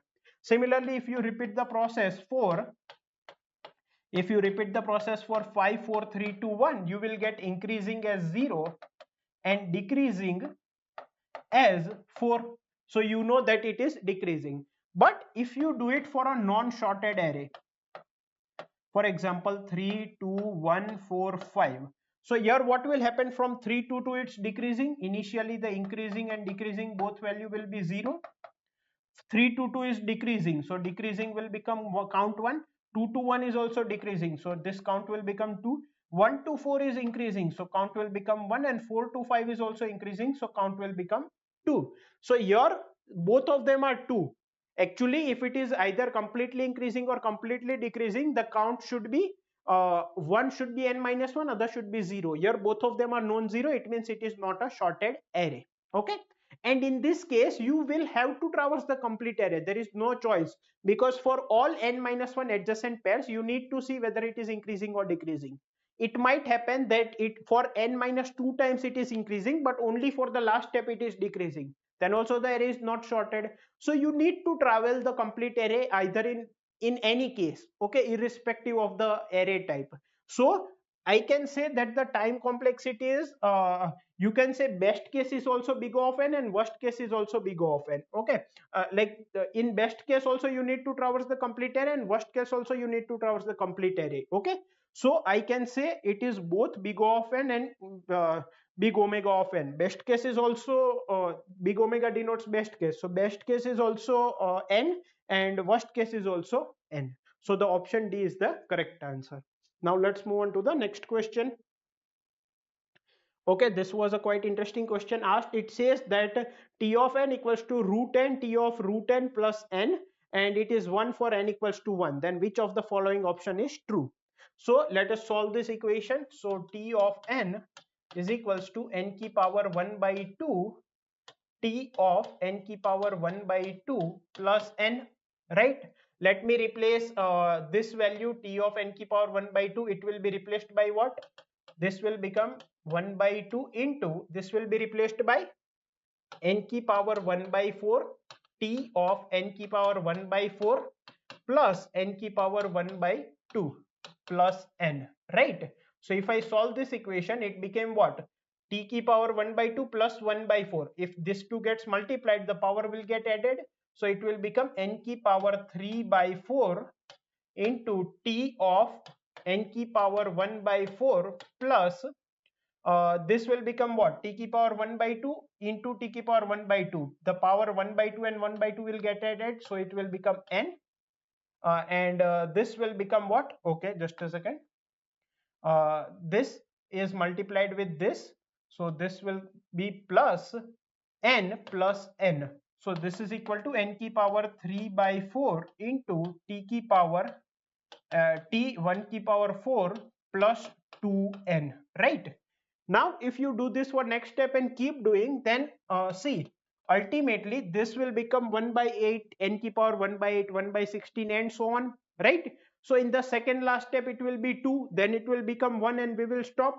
So in if I make this generalized formula, you can check it by doing one more step. I mean, you can replace t ki power t n ki power 1 by 4 with one more recurrence relation and check. But I am writing the general formula. General formula is n ki power, let us say it is the kth step. So it is 2 ki power k minus 1 upon 2 ki power k into t of n by n ki power 1 upon 2 ki power k plus k times n. So this would be the general formula. Okay, so at the last step I can say so at the last steps I can say when we will stop, when n ki power 1 upon 2 ki power k will be equal to 1, that is it will become t of 1, right? But here calculating the value of k will be a bit difficult. So what we do is we take the second last step. So we take it 2, because in these notations 1 or 2 steps doesn't matter a lot. Okay, so let us take it 2. Otherwise the base condition is given for n equals to 1, but we will take it 2. Okay, it will not make any much difference. Now I want the value of k and I'll replace it. So the value of n, it was n, it became root n, then n ki power 1 by 4, then n ki power 1 by 8 and so on. In the kth step it is n ki power 1 upon 2 ki power k. So let's say this is the last step, so its value must be 2. If I take log both sides, it will become 1 upon 2 की power k log n is equals to log 2, and I am taking base 2, so log 2 base 2 is 1, so 2 की power k is equals to log n, so k is equals to log n. K value I got as log n. Let us place it here again. So this is nothing but I can write it as n की power, see 2 की power k upon 2 की power k. If I give denominator individually, then 2 की power k upon 2 की power k is 1, and minus 1 upon 2 की power k, it will become n upon 1 upon 2 की power k. It is minus, I took it down. Then this value is 2, so t of 2 I can take it as constant, because 1 is constant. We can take 2 also as constant. This will not make much difference, so I have taken it constant. Plus k times n. K is what? Log n, so it is n log n. Now n upon n की power 1 by 2k. n की power 1 by 2k is what? 2.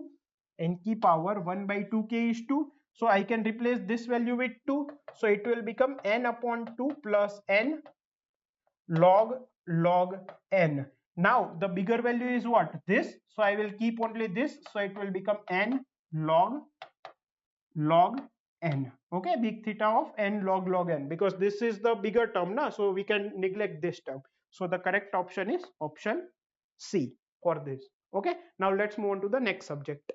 So now let's look at the solution of theory of computations. So let L1 and L2 be two regular languages and L3 a language which is not regular. Okay, so L1 is regular, L2 is regular, and L3 is not regular. Okay, which one of the following statement is or are always true? L1 bar union L2 bar is regular. Yes. L1 regular are regular language are closed under complement. So if L1 is regular, L1 complement is also regular. If L2 is regular, L2 complement is also regular, and they are closed under union, so this is also regular. So option A is correct.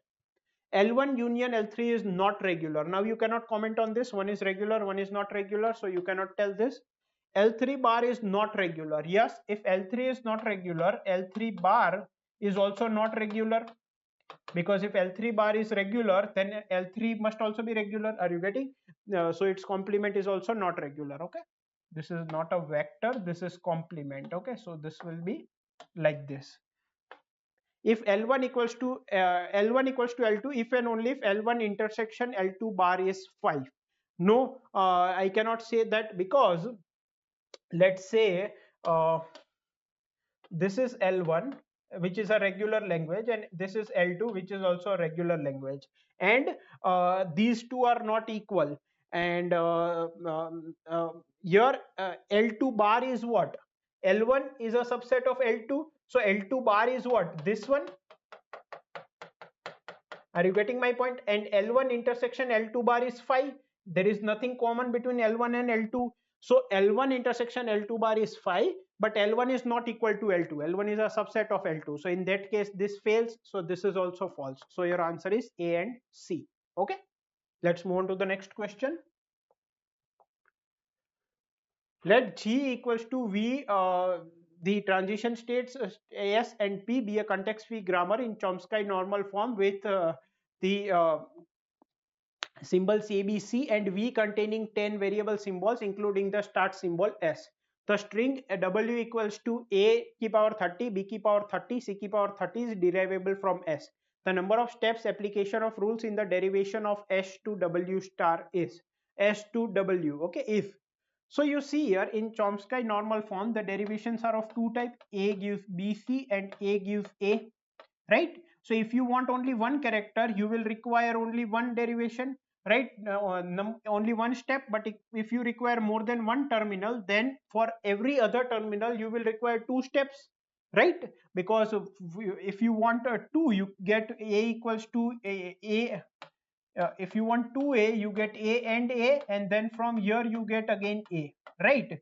So what I'm trying to say is the total number of steps here we get the formula is 2n minus 1, because for the first if you want only one character, it requires one step. Otherwise, every character, every terminal will require 2 steps. So your formula becomes 2n minus 1, where n is the number of terminals. So here there are 30, 30 and 30, total 90. So it is 2 into 90 minus 1, which is equal to 179. Okay, so 179 is your answer. Let's move on to the next question. Okay, consider the following two regular expressions over the alphabet 0, 1, R and S. The total number of strings of length less than or equal to 5 which are neither in R nor in S is. So if I have 0 and 1 in my alphabet, then the total number of strings less than equal to length 5 is how much? One is the length 0 string, that is empty. One length 1 string is 2, 0 or 1, 0 or 1, right? Two length strings are 4, it is 0, 0, 0, 1, 1, 0, 1, 1. Three length strings are 8, four length strings are 16, five length strings are 32. So total how many are there? Zero length string is only 1, okay, which is epsilon. So total it is how much?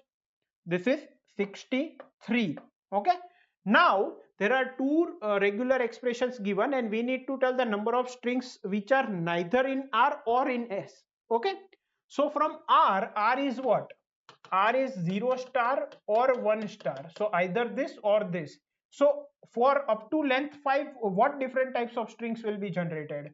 One is empty, one is you get 0, another is 0, 0 or 0, 0, 0, then this, or you take 1, so it is 1, 1, 1, 1, 1, 1, 1, 1, 1, 1, 1, 1, 1, 1, 1. Total how many different are there? 11 in R. Okay, so what I'm trying to do is I want to find the total number of strings which are neither in R nor in S.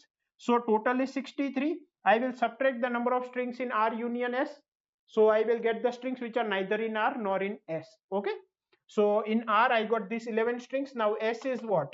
S is 0, 1 star or 1, 0 star. Okay, so this will be what?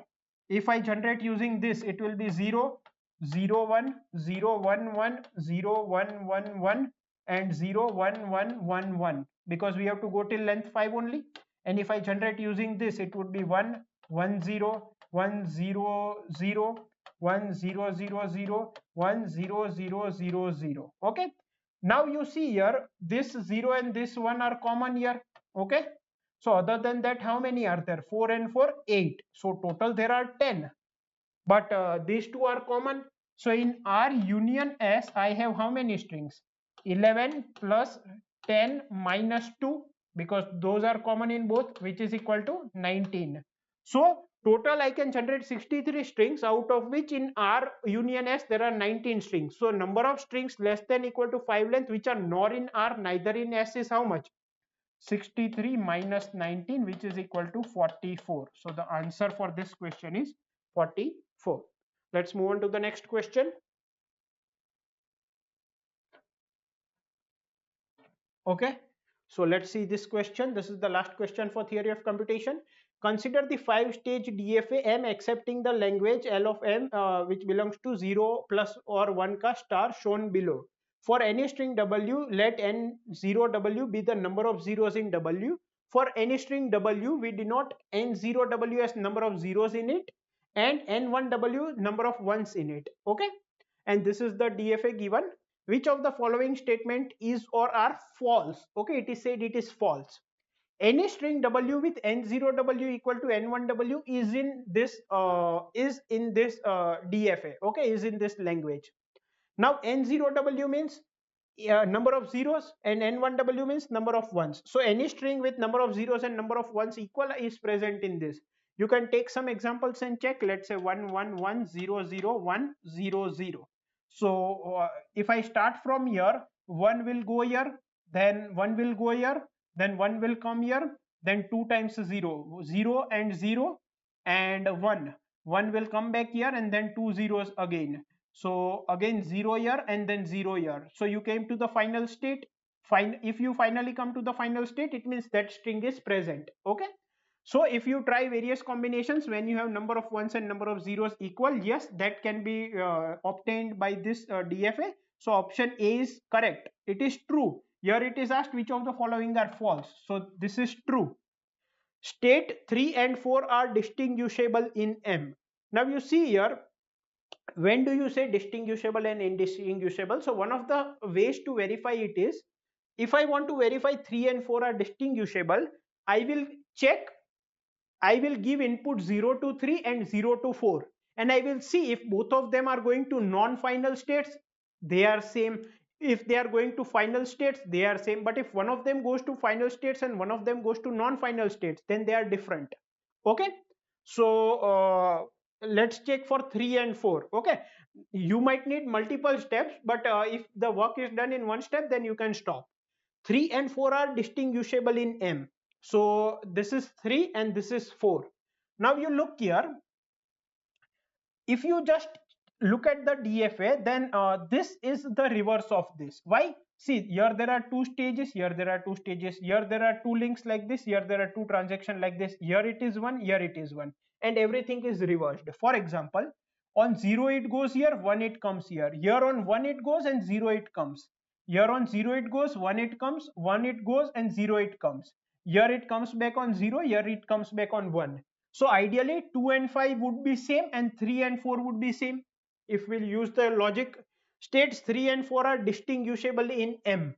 Now 3 on 0 goes to the final state, 4 on 0 goes to the final state, 3 on 1 goes to non-final state, 4 on 1 goes to non-final state.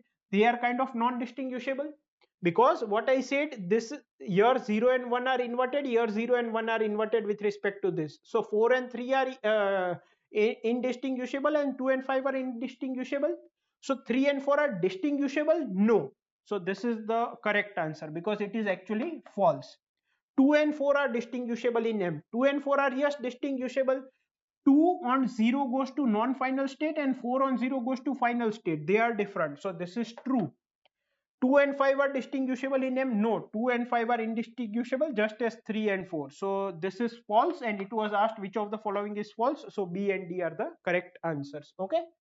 And I think that was the last question in TOC. So now let's move to the next subject. So now let's look at this question of computer networks. What does it say? Consider the entries shown below in the forwarding table of an IP router. So these are the 4 routers and their details are given.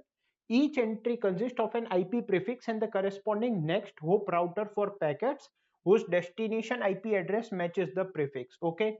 The notation N in the prefix indicates a subnet mask with the most significant N bits set to 1. So here what does it basically say is that this is the IP address and of the router, and 24 is the subnet mask. So 24 bits is the network address and the other bits are the host address. Okay. Or I mean they are for the host bits. So this first 24 bits are used to consider the network address. Okay, and 4 routers are given. This router forwards 20 packets each to 5 hosts. Okay, the IP address of the hosts are this, and this. Okay, so the number of packets forwarded via the next hop router R2 is, so total 20 packets are forwarded to 5 hosts and their IP addresses are given. So total 100 packets are forwarded. How many of the packets will pass through the router R2?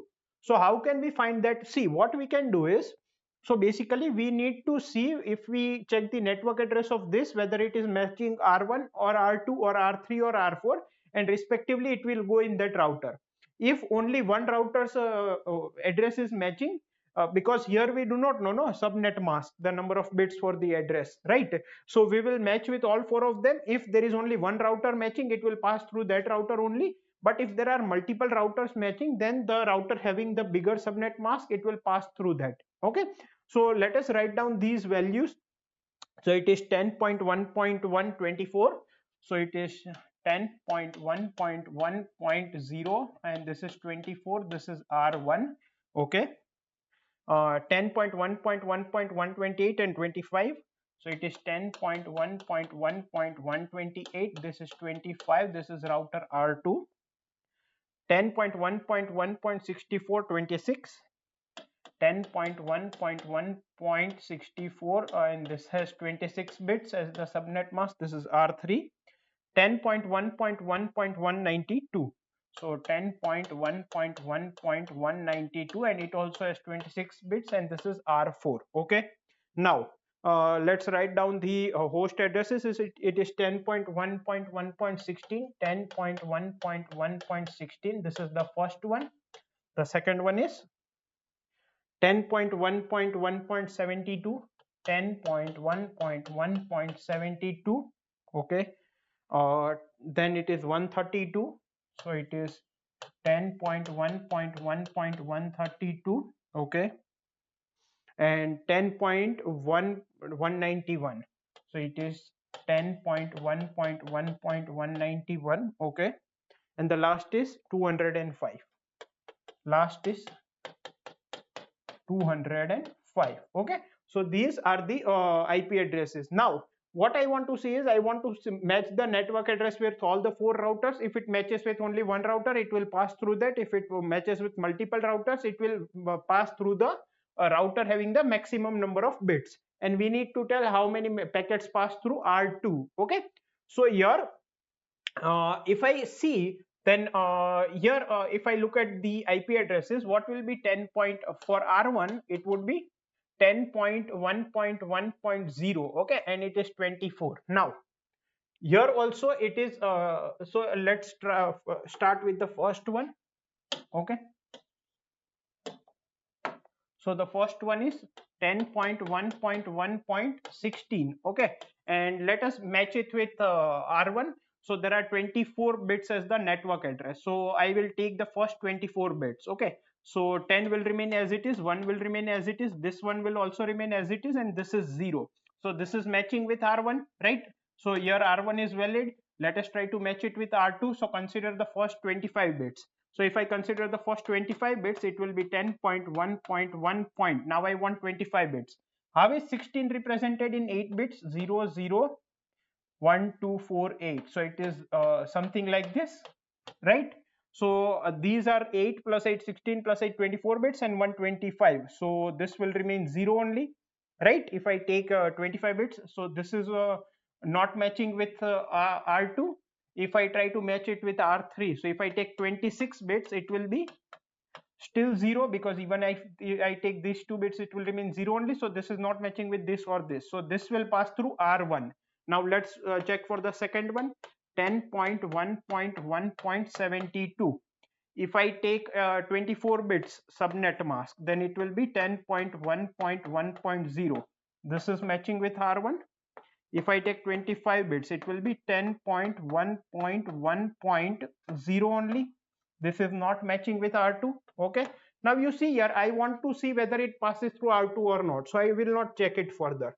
Let's take the third one, 10.1.1.132. Okay. So let's take 24 bits. Then again, it will be 10.1.1.0. So it is matching with R1. Let us take 25 bits. So 132 is represented how?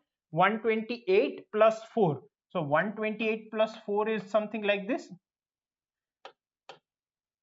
Sorry. This will be 128 plus 4, 132. So if I take 25 bit subnet mask, then it will be 10.1.1.128. So 128 is matching with this R2. So this will pass through R2, right? Now even if I take 26 bits, then it will give me 128 only. So it will not match with R3 or R4. So third one will pass through R2. Now fourth, 10.1.1.191. 191 is represented how in binary? 191 is 128 plus I think it will be 32 plus 16 plus 8 plus 4 plus 2 plus 1, because this sum is 63. 63 plus 128 is 191, right? So how will it be represented? It will be something like this. 191 will be 10 111111. Okay. So if I take 24 bits, then it will be 10.1.1.0. So it is matching with R1. If I take 25 bits, it is 1.1.128. It is also matching with R2. If I take 26 bits, then it will be 128 only. Okay, it will not match with 64 or 192. So this is also passing through R2. And the last one, 10.1.1.205.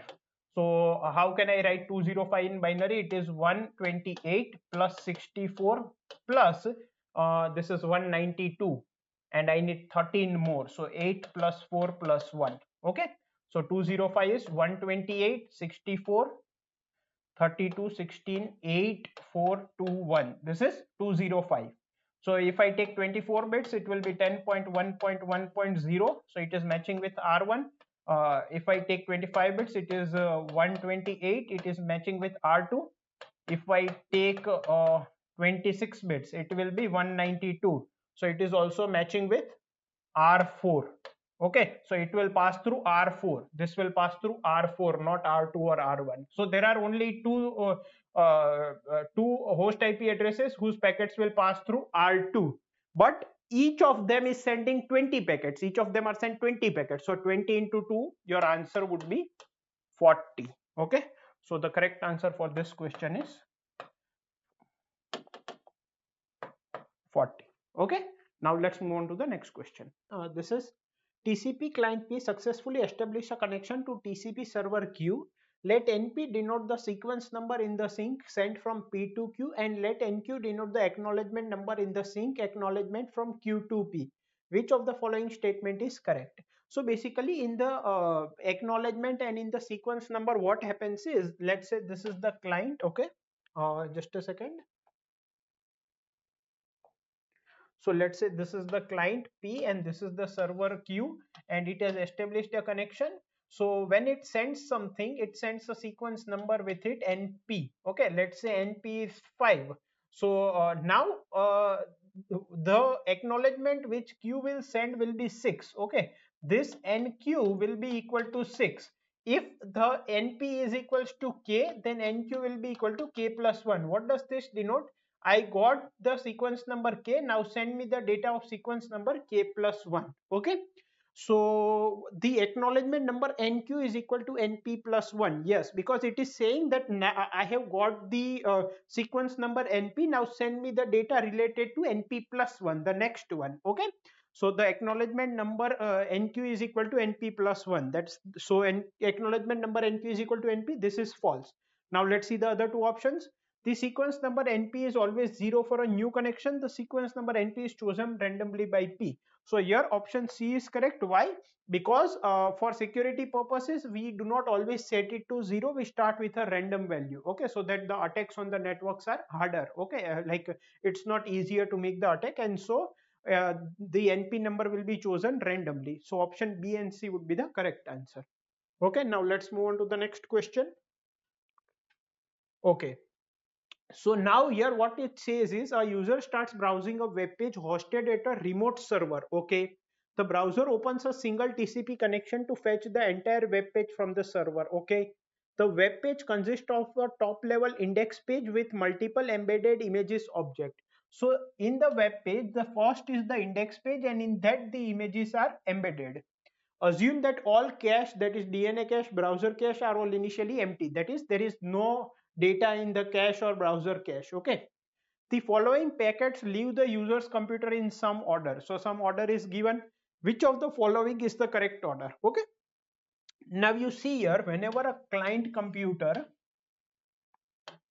is trying to access something at the server computer, so first of all, what will happen is it will send the domain name, for example google.com. Okay, and to its IP ISP, internet service provider, and it will give back its IP address. Okay, so for example google.com is located to a particular IP address.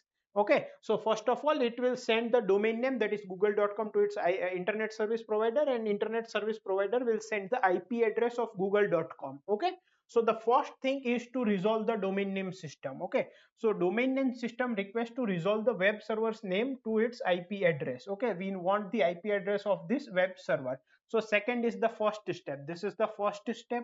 Okay, second is the first step. Once this has been made, once it have the IP address, it will it will build a TCP connection with the server or with the server at this IP address. Okay, so next connection is established. So TCP sync to open a connection to the web server. That is the fourth one.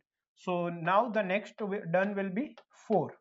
Okay, now you see, now it wants to get now you see other two options. It wants to get the index page and the image object. Now index page is the top page, inside with the image object is embedded. So obviously first you will get the index page and then the object image object.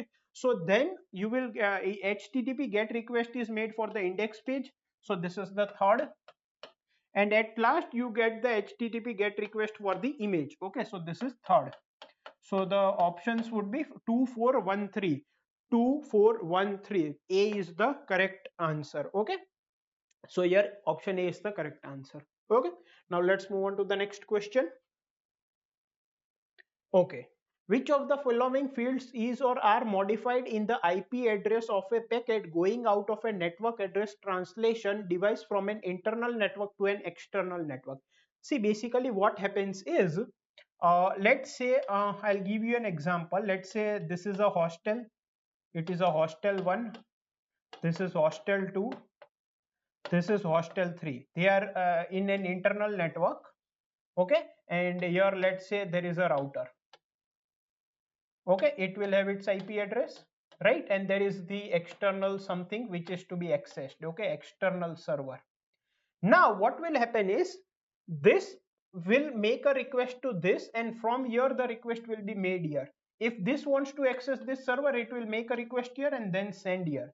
This will make a request to here and this will make the request here, and then coming back it will come here. Okay, now in order to facilitate that process, here there is a table called network address translation table, because it wants to know from which hostel or from where the packet came. So after receiving the request, when they get the response from the server, they know to which IP address they need to send the results. Okay, so that is the network address translation. Now what it is said is, which of the following things are modified in it? Now you see, the total length of the packet which is said will depend upon the protocol, so it will not change. The data inside that packet might change. Destination IP address will also not change, because when this is sending, it is telling that my destination is this. Okay, let us tell it IP A. So this is IP address A. So it is also saying my destination is this. This is also saying my destination is this. This is also saying my destination address is this. So destination doesn't change. Source IP address is modified. Okay, while the packet goes from an internal network to an external network. Why? When the packet comes from here to here, the source address is this, and when the packet goes from here to here, the source address is changed to this. Okay, so the source IP address is changed, and whenever something is changed in the packet, checksum is what? It is to check for error. Now if the source IP address is changed, means the packet data is changed. If the packet data is changed, its checksum will change. Okay, so the header checksum will also change. So B and C are the correct option for this question. Okay, let's move on to the next question. Okay, so now let's look at this question. Consider sending an IP datagram of size 1420 bytes, including 20 bytes of IP header. Okay, so a datagram is sent which is 1420 bytes, in which 20 bytes is the header. Okay, from a sender to a receiver over a path of 2 links with router between them. So let's say this is P, this is Q, and this is R. We want to send this data of 1420 bytes, including 20 bytes of header, to R. Okay, the first link, sender to router, has a maximum transmission unit of 542 bytes, so its capacity is 542 bytes, while the second link, router to receiver, has an MTU, maximum transmission unit, of 360 bytes. Okay, the number of fragments that would be delivered at the receiver end is, so how many fragments would be delivered here? Now you see, what will happen is, this is 1420 bytes of data, but the capacity is 542 bytes. Okay, now whenever a packet will be sent, now you see, basically we need to divide this packet into fragments. Also, whenever we divide the packet into fragments, each fragment will have a header associated with it differently. Okay, so total data is how much? Total data here is 1400 plus 20 is the header. Okay, now this 1400 will be divided. How it will be divided? Such that each package will be of 542 bytes. But if you look here, if I want to send a packet of 542 bytes, it will also have a header of 20 bytes. So the data will be of 522 bytes only. So out of this 1400 of data, 522 bytes of data will be in the first packet, 522 bytes of data will be in the second packet, and third packet will be of how much? 1400 minus 1044, which is equal to 6530, 356 bytes. Are you getting my point? So here the first packet will be sent, which will be 522 bytes of data plus 20 bytes of header. Second packet would be 522 bytes of data plus 20 bytes of header, and third packet would be 356 bytes of data and 20 bytes of header. In this way we sent our 1400 bytes of data. Okay, now here the capacity is 360, so any packet coming here will be of 360 bytes, but out of that 340 will be data and 20 bytes will be for header. Are you getting my point? Now this 522 bytes of data cannot come here directly, so this 522 bytes of data uh,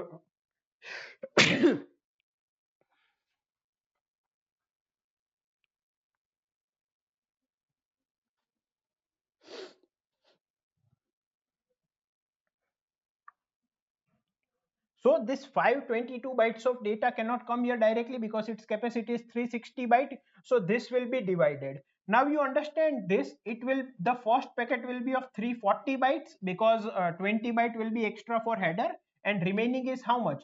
522 minus 340. 340. This is 2. This is 8, and this is 1. 182 bytes differently. Okay. Similarly, the another packet of 522 bytes will be divided into 340 and 182 byte size packet. The last one is the 356 byte data, but you see here I can send only 340 units of data. So I will have one packet of 340 units and another packet of 16 units. So overall I will get here how many packets? First packet of 340 units of data and 20 bytes of header. Another would be 182 bytes of data and 20 bytes of header. Next would be 340 bytes of data and 20 bytes of header, and 182 bytes of data and 20 bytes of header, and 340 bytes of data plus 20 bytes of header, and 16 bytes of data and 20 bytes of header. So overall here I will get 6 packets. Okay, and hence the answer here would be 6. Okay, is this clear? Let's move on to the next question. Okay, so what does this say? Consider a network path PQR between nodes P and Q via router R. Okay, so this is P, this is router R, and this is Q. Okay, node P sends a file of size 10 to the power 6 bytes to R via this path by splitting the file into chunks of 10 to the power 3 bytes each. Okay, so this sends a file of size 10 to the power 6 bytes in 10 to the power 3 bytes chunks. Okay, node P sends these chunks one after the other without any wait time between successive chunk transmissions. So there is no wait time. Assume that the size of the extra headers added to these chunks is negligible. We can neglect that, and the chunk size is less than the MTU size. MTU is maximum transmission possible. So maximum transmission unit of this link and this link is more than the chunk size. Okay. Okay. Each of the links PQ and QR has a bandwidth of 10 to the power 6 bits per second, not bytes. Okay, so this and this has a bandwidth of 10 to the power 6 bits per second. Okay, now what does it say? And negligible propagation latency, so there is no propagation time. Router Q immediately transmits every packet it receives from P to R with negligible processing and queuing delay. So processing and queuing delays can also be neglected. Router Q can simultaneously receive on link PQ and transmit on link QR. So it can receive here okay, just a second. Router Q can simultaneously receive on link PQ and transmit on link QR. So basically Q is the router. So I would say Q and R. So Q can receive as well as transmit at the same time. So basically we do not have to consider any time there, we can neglect it. Okay. Assume starts transmitting the chunks at t equal to 0. Which one of the following options gives the time in seconds rounded off to 3 decimal places at which R receives all the chunks of the file? So if P starts transmitting at t equal to 0, at what time R will receive all the chunks? Okay. Now you see here, total file size is 10 to the power 6 bytes and there are 10 to the power 3 chunks. Okay. Sorry, 10 to the power uh, uh, it is broken down into chunks of 10 to the power 3 bytes. Okay, so number of chunks will be how much? Total file size upon one chunk size, which is equal to 10 to the power 3. So total 1000 chunks will be sent from P to R. Okay, now you see here, so we only need to consider transmission delay, other things we can neglect. What is transmission delay? Transmission delay is the amount of time taken to put the data on the link, right? So it is nothing but how much? It is the chunk size divided by bandwidth. Chunk size is 10 to the power 3 bytes and bandwidth is 10 to the power 6 bits per second. So I need to multiply by 8 in order to convert it into bytes, and this much is the seconds. Okay, so this is nothing but 8 milliseconds is the transmission delay of one packet. Now you see here, what happens is when one packet comes from P to Q and the other packet, this packet goes from Q to R, at the same time the next packet comes here. It's like pipelining. Okay, so you can consider this as a two stage pipelining. If there was one more, then what happens? Let's say it is P Q R S. So one packet moved from P to Q. Now when this one packet moved from Q to R, another packet at the same time will move from P to Q. Then when the first packet moved from R to S, the first one, at the same time the second packet moved from Q to R, and at the same time the third packet moved from P to Q. So it is pipelining, so the time is saved. Are you getting my point? So what will happen is that only the first packet will take the amount of time which is equal to the complete time, and other packets will take only one stage. Okay, so the total time here would be equal to one packet into number of stages. Total number of stages is, let's say, x. Okay, so how many here links are there? Okay, and it will take transmission delay amount of time plus only one packet will take the complete time, other will get overlapped. Are you getting my point? So others will finish in how much time? Okay, so let's say what I'm trying to say is, this is stage 1, this is stage 2, this is stage 3. Okay, so let's say if the first packet let's say the first stage is S, let's say the first stage is P, the second stage is Q, and the third stage is R. Okay, so the first packet is in first stage, the first packet is in second stage, and the first packet is in third stage. Okay, this is my timeline. Okay, now when the first packet is in second stage, the second packet comes in the first stage. When the first packet is in third stage, the second packet comes in the second stage. And when the second packet is in the second stage, the third packet comes in the first stage. So it will be P3. Are you getting my point? So this will be delivered at R2 here, this will be Q2 here, and this will be R3 here. Okay, so if I talk about 3 packets, the first packet took 3 steps, and the next packet took only one extra step, and the next packet also took only one extra step. This is the timeline: first time, second time, third unit of time, fourth unit of time, fifth unit of time. Because this work is overlapped with the other stages, it's like pipelining, right? So the first packet, which is only one packet, if there are x number of stages, for every stage it will take transmission delay, and for the remaining packets it will take only one stage, so it is transmission delay into 1. So this is your formula. Number of stage here is 2, 1 and 2.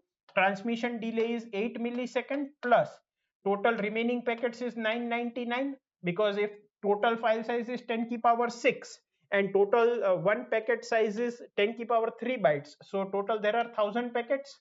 So remaining packet is 999 and transmission delay is 8 millisecond. So this is 16 plus this is 8000 minus 8, that is 7992, and this is equal to 8008 millisecond, which is nothing but 8.008 seconds. Okay, so this is my answer. So here if I look at the options, 8.008 will be my answer. Okay, so this is my answer. Okay, that's all for computer networks. Now let's look at the next subject. So now if we look at this question, then it says which of the following statements about threads is or are true. First is threads can only be implemented in kernel space. No, it is wrong. It can be implemented in user space as well. Each thread has its own file descriptor. No, that's false. All threads belonging to the same process share a common stack. No.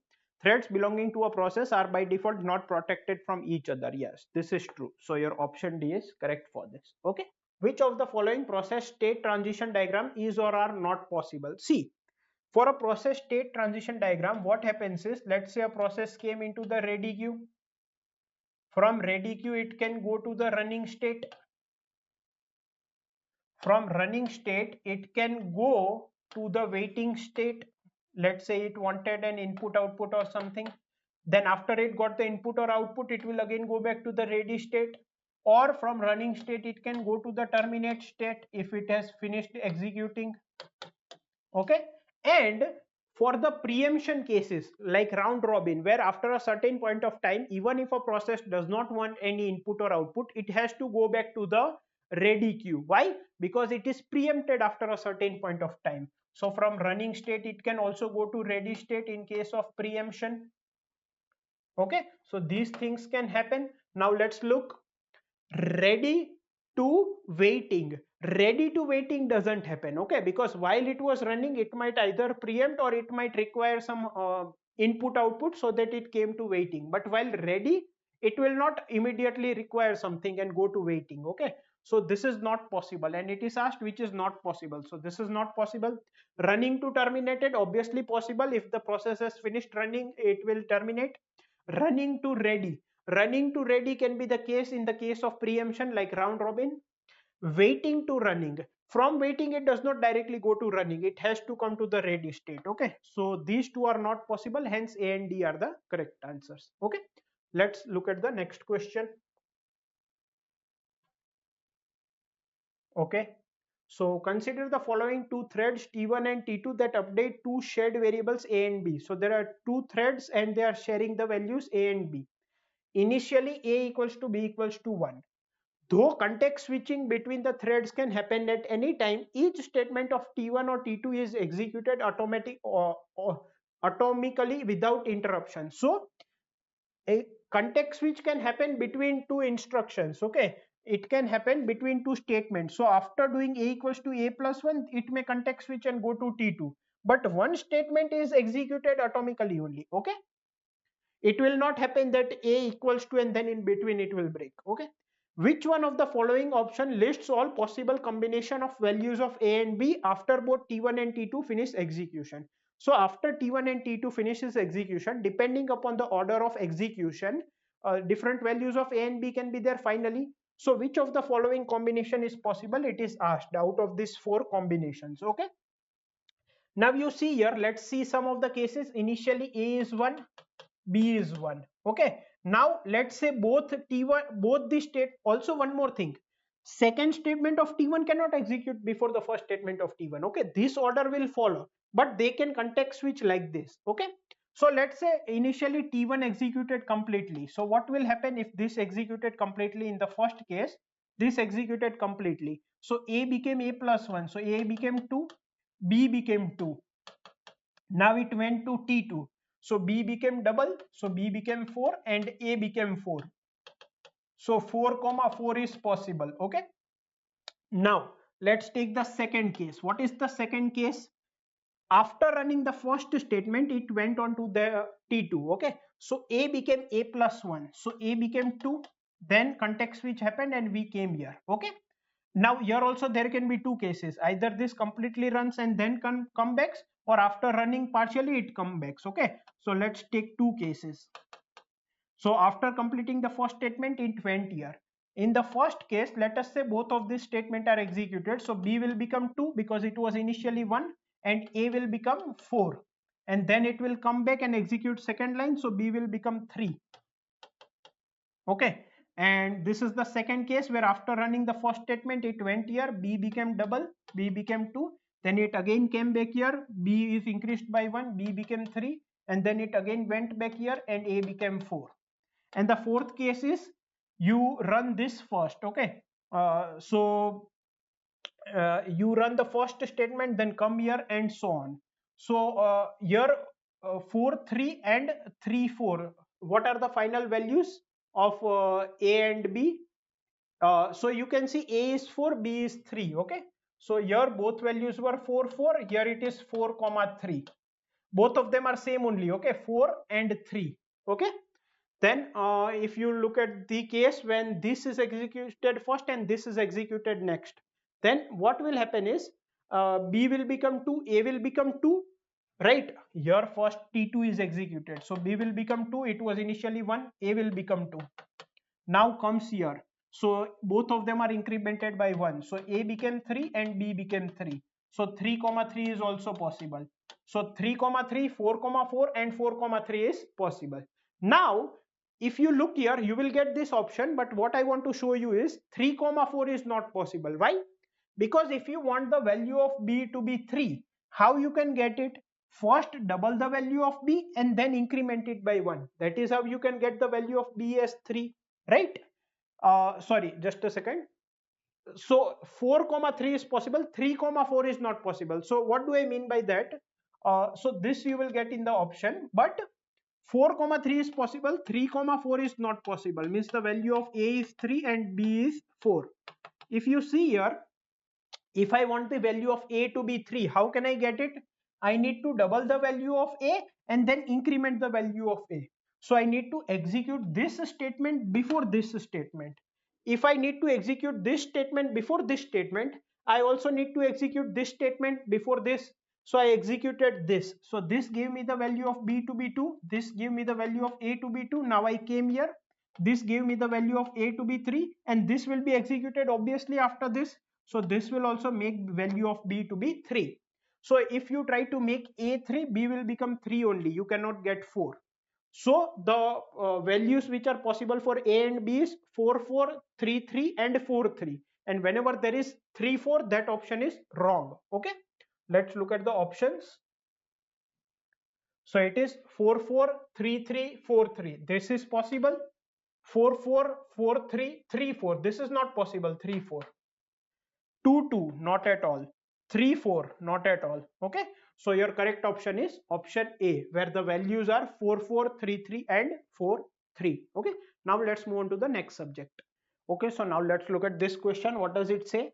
Consider the following code snippet using the fork and wait system calls.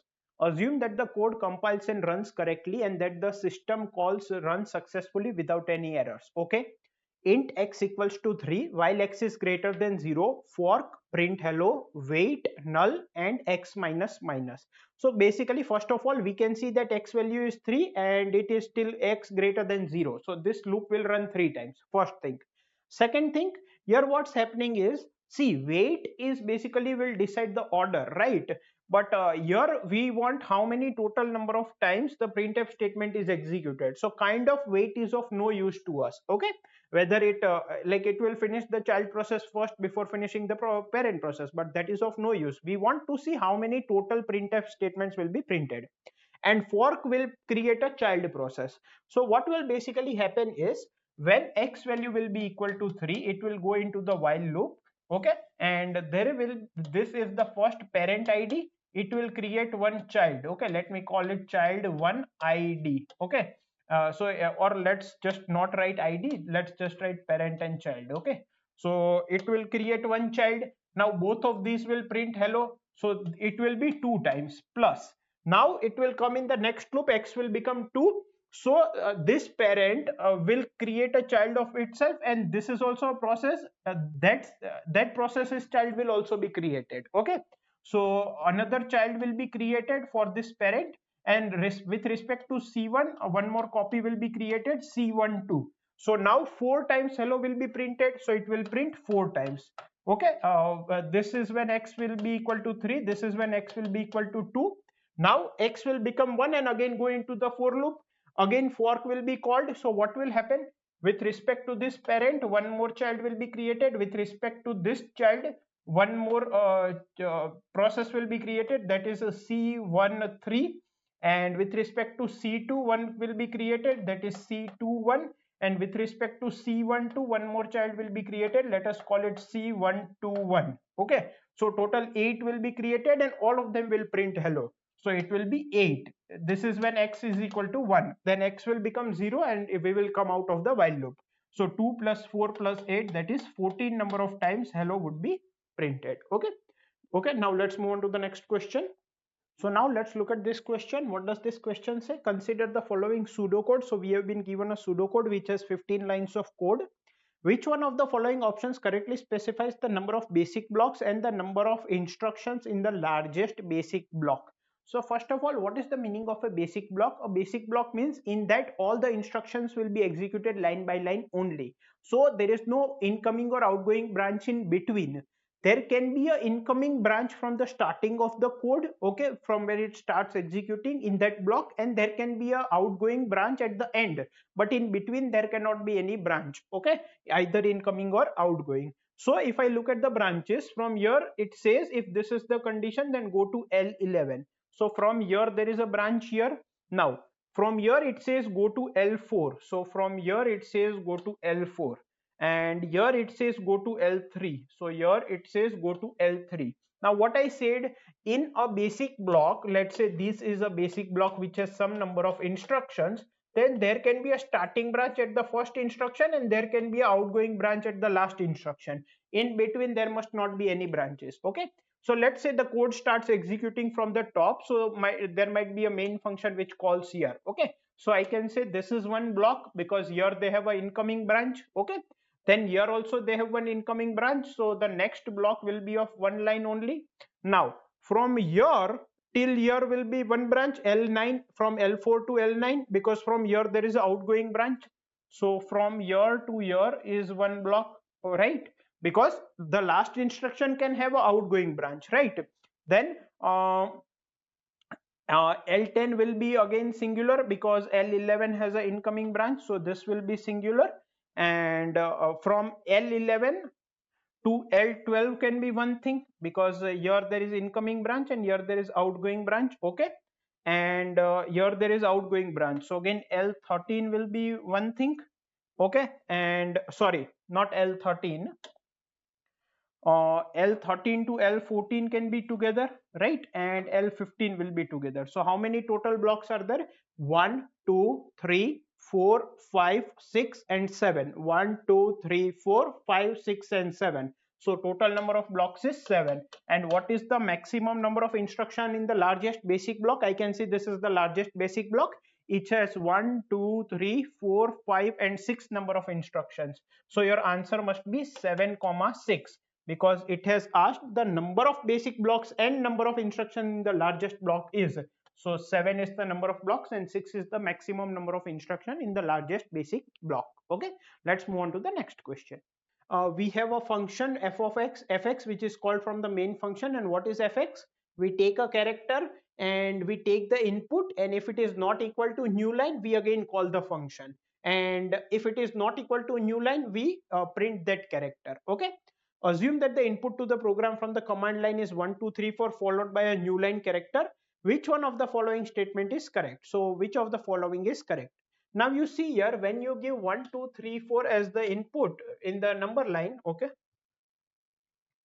so when you give 1 2 3 4 as the input, what happens is, first of all, this is recursive nature. Now you see here, first recursion is called, then the character is printed. So first of all, when f of x will be called, sorry, not f of x, when fx will be called, it will take in the input this. Okay, so in character it would store 1 and then it would again call fx. So a new fx will be called. Okay, and this now will take what? Sorry, This will store a equals to 2 because 1 is, if you pass 1 2 3 4 followed by a new line character, 1 is taken in the input by this first function. Now it will take 2 and again call the fx. Okay, so this will recursively call fx. This will take a equals to 3, the next input, and again call the recursive function fx. This will again call fx recursively. This will store a equals to 4, the next input, and this will again call recursively fx. This will again call recursively fx. Here a will get a new line character. As soon as a will get a new line character, so if a is not equal to new line character, then go into recursion, otherwise do not go. So it will stop, so it will not go into recursion. Then it will see if a is not equal to new line character, here a is equal to new line character, so nothing will be printed. So from there it will come back here after backtracking, okay, because it is last in first out in recursion. Now here it will see if a is not equal to new line character, no, so it will print a, so it will print 4. So first of all 4 will be printed, okay, it will print what, 4. This will print 4. So first of all the output is 4, okay. Now then there is nothing here, so it will come back to the function which called it. Here also a is not equal to new line character, it is 3, so it will print 3, so the next output will be 3, and it will go back here. Here also a has value 2, 2 is not equal to new line character, so it will print 2 and go back here, okay. Here a is 1, which is not equal to new line character, so it will print 1 and go back to the main function. So 1 will be printed, so your output will be 4321. So the program will terminate with 4321 as output in this recursive nature, okay.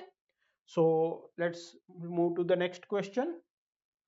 Okay, what does this say? Consider the following C program. Which one of the following statement is correct? It will print 6, it will get stuck in infinite loop, it will print 10, it will print 9. So let's look. First of all, value of a is 6, b is 0. While a is less than 10, yes, it is correct because a is 6. So it will go inside this loop. A equals to a divided by 12 plus 1. Now you see here, a is an integer type. So it cannot store floating values. So when you say a divided by 12, 6 divided by 12 plus 1 is ideally 1.5. But since it is an integer, it will store only 1, right? Or you can say 6 divided by 12 is 0 because it is integer. It cannot store 0.5 and plus 1 is 1. So a value will become 1. Now in a, you add b. B is what? 0. So you add a 0 to a. So it will remain 1 only, right? So it will come back again here. Now a is less than 10, yes, a is equals to 1. So this is the next loop, okay, this was the first loop, okay.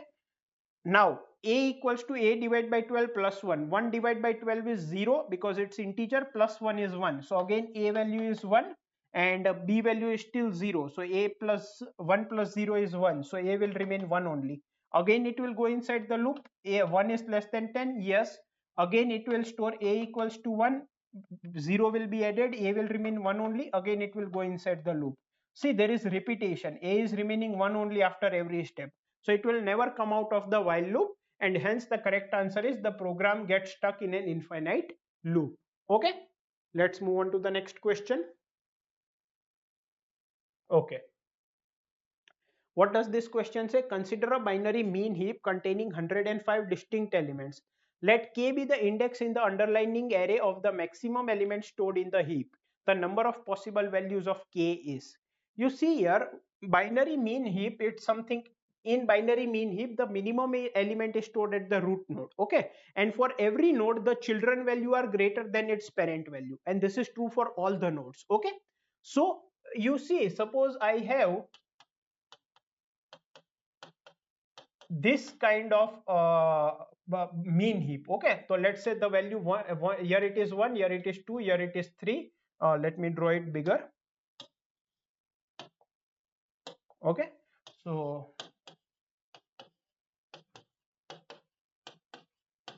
here the value is 1, here it is 2, here it is 3, here it is 4, here it is 5, here it is 6, and here it is 7, okay. Now you understand here how it is implemented using array. So this is 0th index and its left child is at 1 index, this is at 2nd index, this is at 3rd index, this is 4th index, this is 5th index, and this is 6th index, Okay, using an array, mean heap is implemented like if a particular node is at index I, its left child will be at 2i plus 1 and its right child will be at 2i plus 2. Okay, now your mean heap property is satisfied. What is the meaning of mean heap? Every node will have a value less than its children node. Okay, so it has value less than this has value less than this, and so on. Here the maximum value is 7, but if I make this equal, so this is one possible index, okay, where the max value can go. But here if I make it 8, this is also satisfying mean heap property, so here also maximum value can go.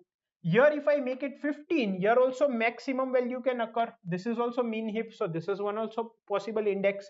Here if I make it 24, this can also contain maximum element, this is also mean heap, so this is also a possible index. Okay, what am I trying to tell is, it is in any leaf node you can put the maximum value, because what is mean heap? The child should have a value greater than parent, or the parent has value less than children. So you need to place the maximum value at any of the leaf nodes. Okay, so how many leaf nodes will be there if there are 105 distinct elements? It will be 105 by 2 ceiling value. Okay, so you will get 53 leaf nodes. If you want, you can try and implement. So at the first level you will have one node, then you will have two nodes, then you will have four nodes, then you will have 8 nodes, then you will have 16 nodes, then you will have 32 nodes, then you will have 64 nodes. Until this level there are total 63 nodes, and total it is 105. So at the last level I will have how many nodes? 105 minus 63 is 37 plus 5, that is 42 nodes. So these 42 will be the leaf nodes, and here also there will be 11 leaf nodes. Okay, you can calculate it, you can try and make the diagram, and hence the answer will be 53, because any of the leaf nodes can take the maximum value. Okay, let's move on to the next question. Okay, so let's look at this question. An array this is heapified. Which one of the following options represent the first three elements in the heapified array? Now heapified means this array is converted into min heap or max heap. What is min heap? Every node contains a value less than its children. What is a max heap? Every node contains a value greater than its children. Okay, and if this array is heapified, then this is the root node indexed at 0. This is the left child of 82, this is the right child of 82. 11 is the left child of 101, 111 is the right child of 101, 75 is the left child of 90, and 33 is the 75 is the left child of 90, and 33 is the right child of 90, and so on. Okay, so it would be something like this. Okay, you say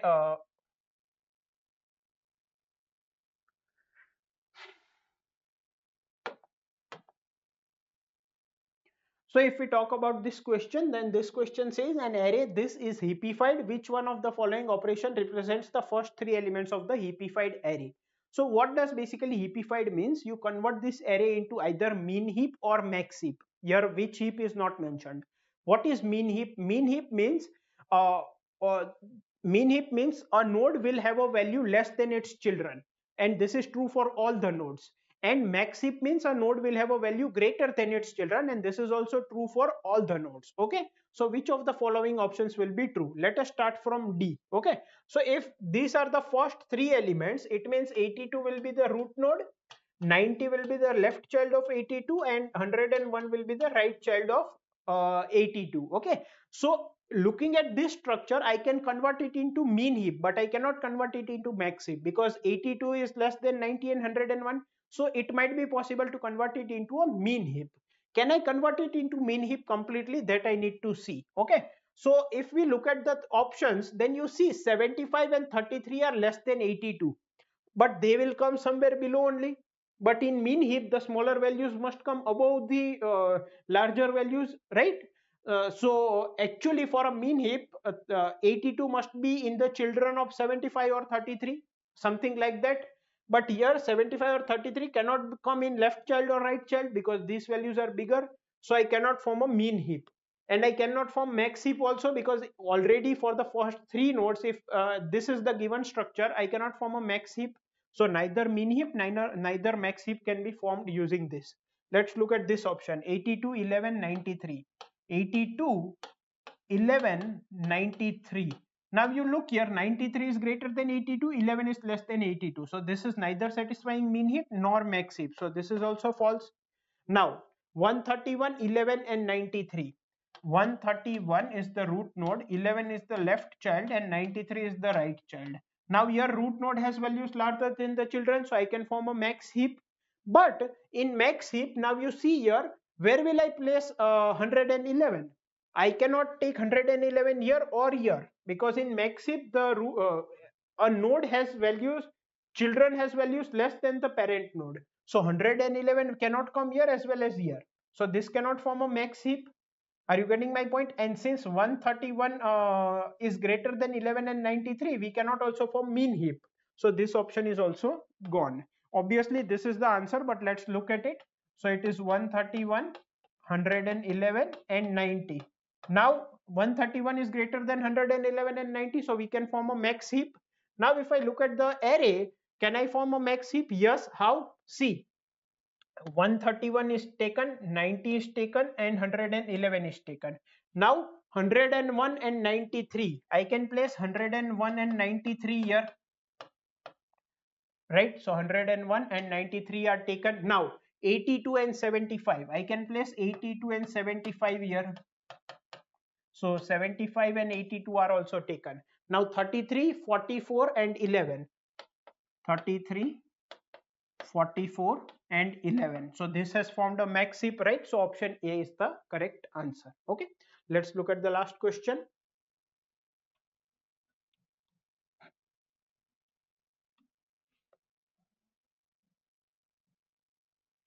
Okay, so let's look at this question. What does it say? Consider the following C function definition. Int x and y are passed to the function, and for I equals to 0 to y, x equals to x plus y, and finally we return x, and then the four options are given. Okay, so obviously see, the loop size is y. Okay, I cannot run loop of 10 or 20 during an examination and take the value at every step. So I need to generalize this term. Okay, so what is happening is, initially the value of x is x. Now it is running a loop for y times. After the first loop, its value is how much? X is equal to x plus x. I can write it as 2x. So after the first loop, its value is 2x plus y after the first loop. After the second loop, now this is x. So again, this will get doubled and y will be added to it. So after the second loop, it will be 4x plus 2y plus y. So it will be 4x plus 3y after the second loop.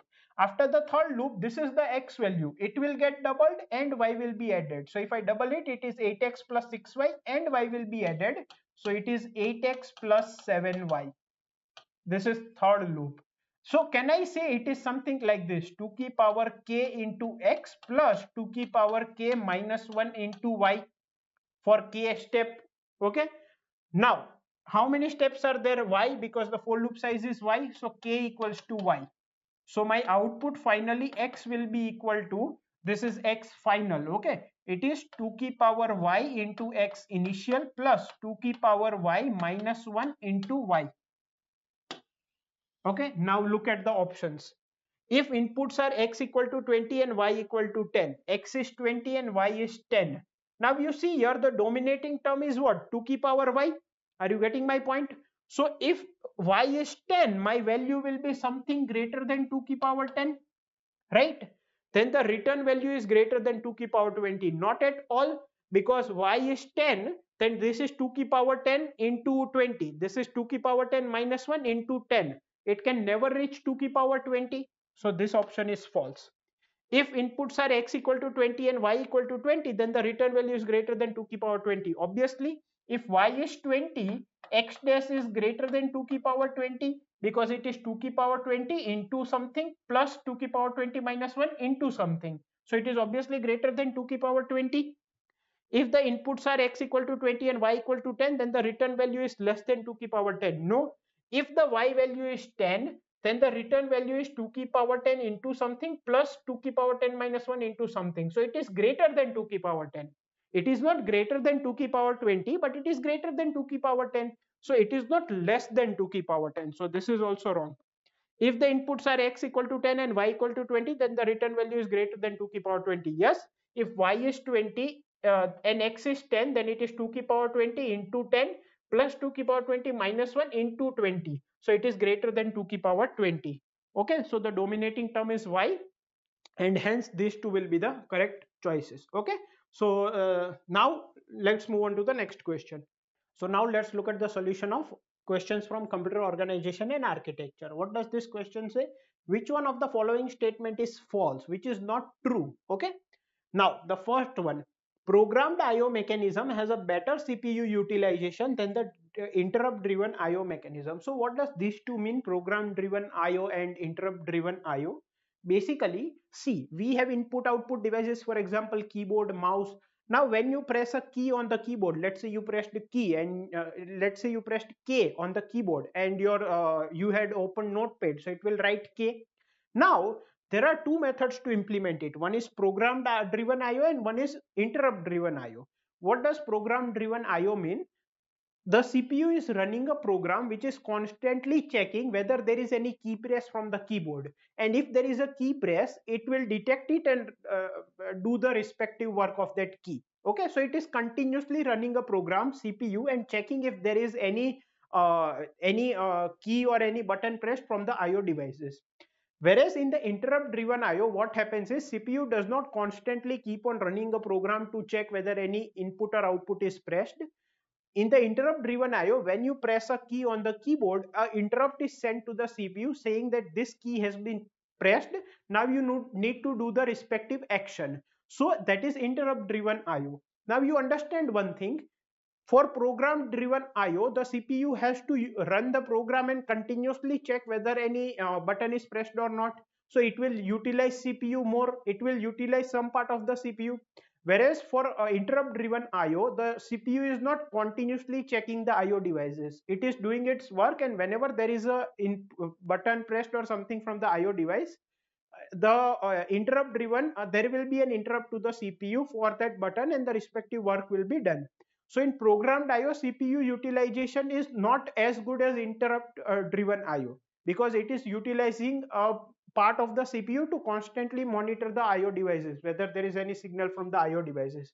So programmed IO mechanism has a better CPU utilization? No, it has the interrupt driven has better CPU utilization. And here it was asked which of the following is false. So this statement is false. Okay, so your answer is A. Let's look at the other options also. For bulk data transfer, the burst mode of DMA has a higher throughput than the cycle stealing mode. Yes. See, in DMA, burst mode means what?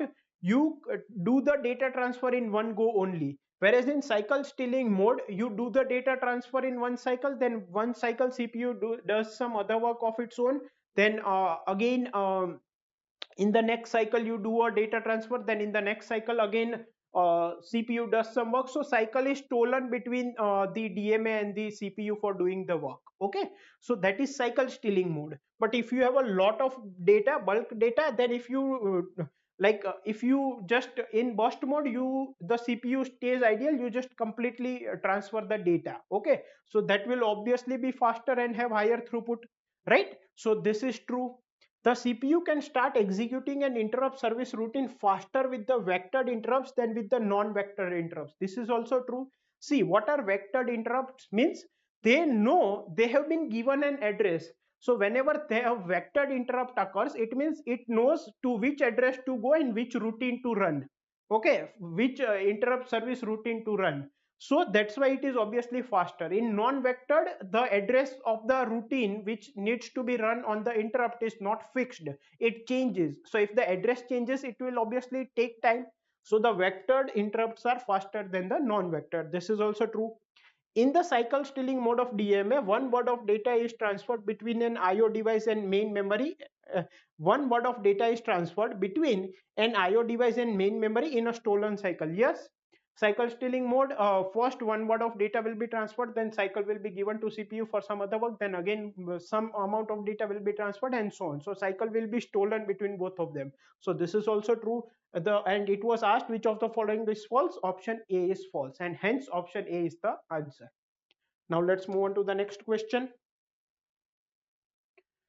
Consider a system that uses 5 bits for representing signed integers in 2's complement format. In this system, two integers a and b can be represented as this and this. Which of the following operations will result in either arithmetic overflow or underflow?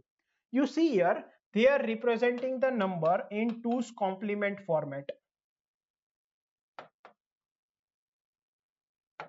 Okay. Now, in 2's complement format, it is a 5-bit representation. So the range of the numbers is what? Minus 2 ki power n minus 1 to 2 ki power n minus 1, where n is the number of bits. Okay, so here if I replace n, it will be minus 2 ki power 4, that is minus 16 to 16 minus 1, that is 15. So using 5 bits, if I have a 2's complement format for representing the side numbers, this is the range of numbers which I can represent. Okay, now a is what? It is 0 1 0 1 0. So since the first bit is 0, it is a positive number, so I can look at the number and tell its value. So this is 1 2 4 8 and 16. So it is 2 and 8, so a is 10. Okay, and b is what? It is 1 1 0 1 0. Now here the first bit is negative, so I cannot look at the number and tell its value because it is in 2's complement format. Since the first bit is 1, the number is negative. So how can I get its value? I can convert this number into its 2's complement and add a minus sign to the magnitude. So the 2's complement of this is, how do we find 2's complement? The shortcut method is, starting from the right hand side, copy the bits as it is until you find the first one, then flip the bits. So starting from the right hand side, copy the bits as it is until you find the first one, then flip the bits. So 0 becomes 1 and 1 becomes 0. This is what? 6. And since this is minus, it is minus 6. So a is 10, b is minus 6. Now when do you get an arithmetic overflow or underflow? When the result is not within the range. When you cannot store the result within the range, it will give you arithmetic overflow or underflow. A is 10, b is minus 6. 2 into b will be minus 12. This is within the range. B minus a. B minus a is minus 6 minus 10. It is minus 16. This is also within the range. A minus b. A minus b is 10 minus minus 6. That is 10 plus 6. That is 16. 16 is not within the range. So this will give an overflow. So this is the correct answer. A plus b. 10 plus minus 6. That is 10 minus 6. That is 4. This is also within the range. Only this is not within the range, so this will give an overflow. So C option is the correct answer. Okay, now let's move on to the next question. This was the last question, right? A minus b, and now let's move on to the next question. Consider a 5-stage pipeline processor with instruction fetch, instruction decode, execute, memory, and register write back. Let me write down this. Okay, so it is instruction fetch, instruction decode, instruction fetch, instruction decode, then you have execute, memory access, execute, memory access, and the last one is write back, right? Okay, now which of the following statements about forwarding is or are correct? Now what is forwarding? See, there is a data dependency hazard. What does this hazard do? Because of that our pipelining will have stalls. What is stalls? Whenever there is a cycle which we need to leave empty, we cannot do any work, that is called a stall. Okay, so let's say this is your first instruction will fetch, then it will go to decode, then it will go to execute, then it will go to memory stage, and then it will write back. This is your first instruction. Now when the first instruction is so this is 1. Okay, now when the first instruction, these are the cycles, this is the first cycle, second cycle, third cycle, fourth cycle, fifth cycle. So this is the timeline, and these are the stages. This is the first stage, second stage, third stage, fourth stage, and fifth stage.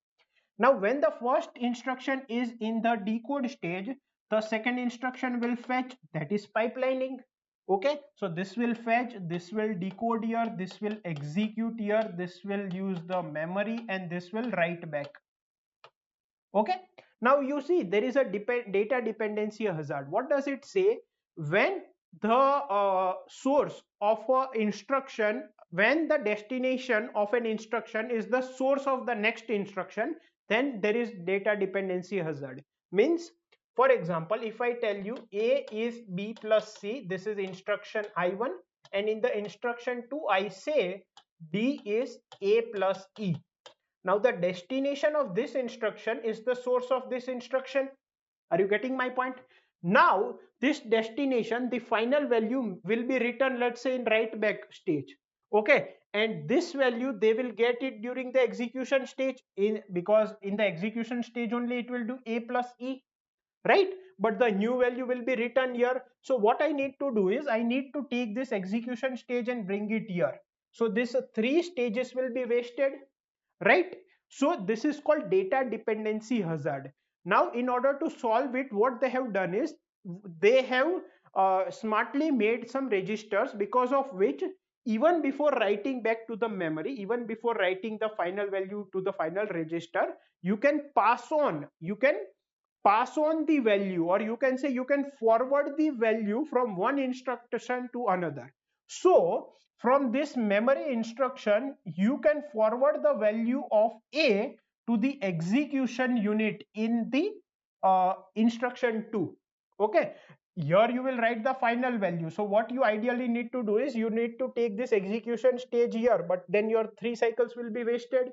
So this is called data forwarding, that in the from instruction 1 you forward the data to the execution stage of instruction 2. This is called data or operand forwarding. Okay, and for this they use a register. Okay, there is a special register which holds the temporary value, and this instruction 2 can take that value from it. Okay, are you getting my point? So what is data hazard?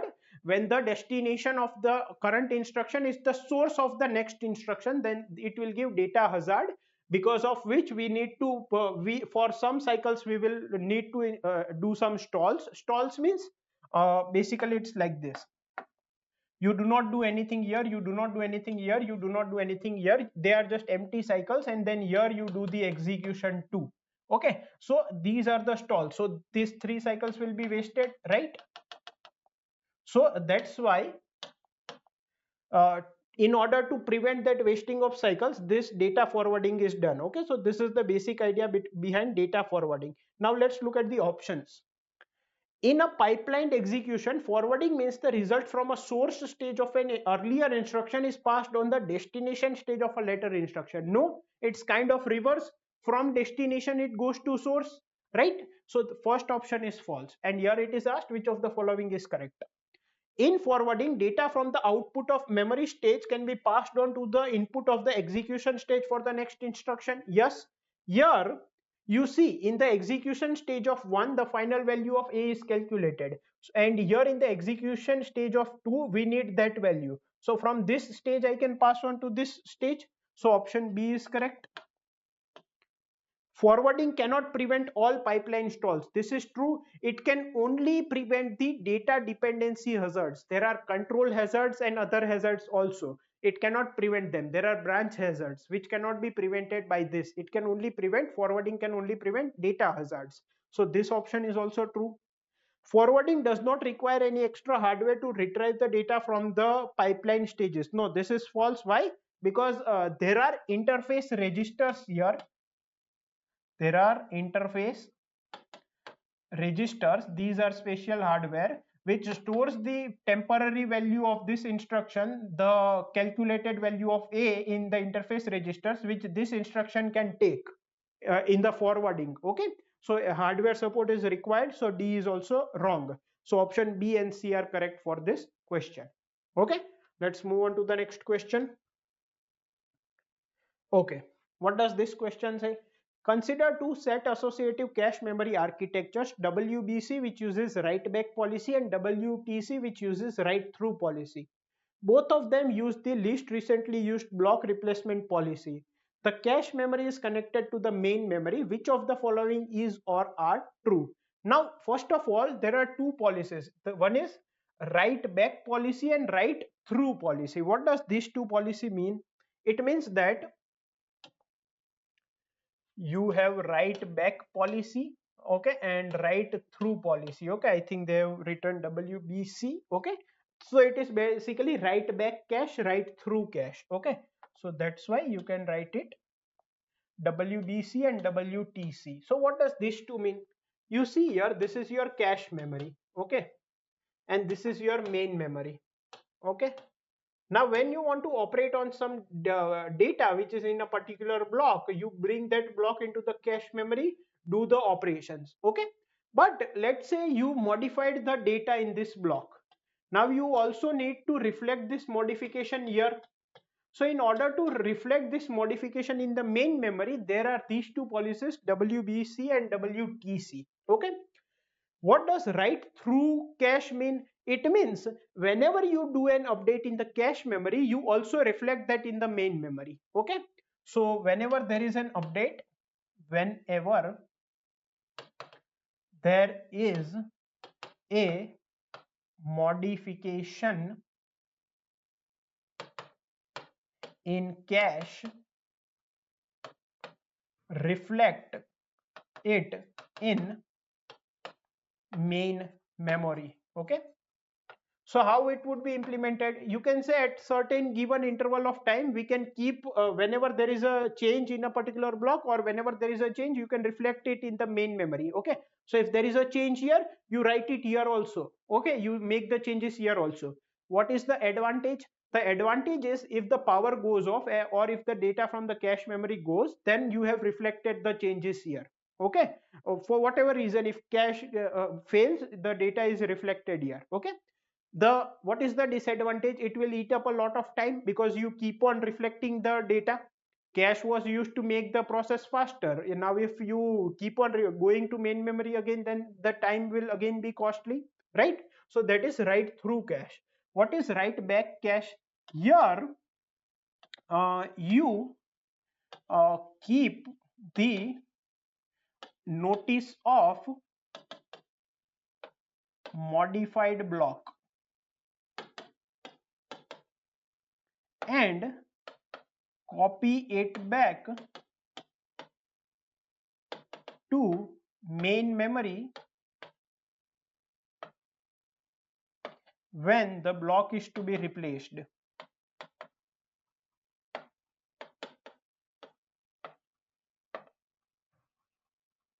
What does this mean? You see here, what do we do is, this is the cache memory, these are the blocks in the cache memory. For each block we maintain a dirty bit, okay. Now this dirty bit can have value 0 and 1. If the value of the dirty bit is 0, it means, let's say the dirty bit value here is 0, it means this block of data is not modified. And if the dirty bit value is 1, let's say here the dirty bit value is 1, it means this block is modified. Now when from the main memory there are some blocks, now there are some blocks in the cache memory from the main memory. Now let's say a particular block from the main memory wants to come in the cache memory, but there is no empty space. So what will happen is one of the blocks will be removed and the new block will come. Now before the new block comes and before we remove a particular block from the cache memory, we check the dirty bit of the removing block, whichever we are removing. If the dirty bit is 0, it's okay, we have not modified anything. But if the dirty bit is 1, let's say I want to remove this block and bring in a new block, okay, this I want to bring the new block, and this block is actually this one, let's say this one, okay. So since the dirty bit is 1, before removing this block, I will copy the content here, okay. I will write back the content to the main memory before removing this block, so that my whatever changes I made is reflected in the main memory, and then I'll bring the new block. What is the advantage? It is faster, because you do not, like write through policy, you do not keep reflecting the changes in main memory at regular intervals, so it is faster. What is the disadvantage? Let's say due to some reason the cache failed, then the modification or the updated data will also be lost, right? Whereas the chances of that happening here is less, right? Because here we are updating the reflecting the data in the main memory, right? Here we only update the data in the main memory when we want to remove that block, okay. So this is write back policy and this is the write through policy. Now let's look at the options. A write miss in WTC always writes the victim cache block to main memory before loading the missed block to the cache. See, Write means in WTC means what? You wanted some block but it is not present in the cache memory. Okay, so it is a miss. When you want a particular block and it is present in cache, it is a hit. When you want a block and it is not present, it is a when you want a block and it is present in the cache memory, it is a hit, and when it is not present in the cache memory, it is a miss. Okay, so that block is not present. So write miss in WTC always writes the victim cache block to the main memory. What is the victim cache block? The block which will be removed, because see there is a miss, so a new block will come. So the block which will be removed is a victim block. Writes the always writes the victim cache block to the main memory before loading the missed block to the cache memory. Do we write the victim cache block before removing and missed block we have to bring from the main memory? No. Why? Because in WTC, whenever there was a change in a block, we already reflected in the main memory. So before removing that block, we do not need to reflect its changes in the main memory. That we have to do in WBC. Before removing a block, we need to check whether the dirty bit was 1 or 0, and if it was 1, we need to reflect the changes in the main memory before removing it. But for WTC, we do not have to always write the victim cache block again, because we kept updating whenever there was an update. So option A is false. A read miss in WTC never triggers a write back operation of a cache block to the main memory. Yes, if there is a miss in the WTC, you do not do a write back operation of cache block to the main memory. Why? Because in WTC at regular intervals you kept updating the data of main memory also, or whenever there is an update in the cache memory, you update it in the main memory. So it does not trigger a write back operation. Okay, so this is true. A read miss in WBC never evicts a dirty block. This is wrong. See, what does it say? Whenever there is a miss in write back policy, you do not remove a dirty block. Dirty block means the block which has been modified. No, it is not necessary. Let's say all the blocks are modified and I want to bring a new block from the main memory. You will have to remove a dirty block.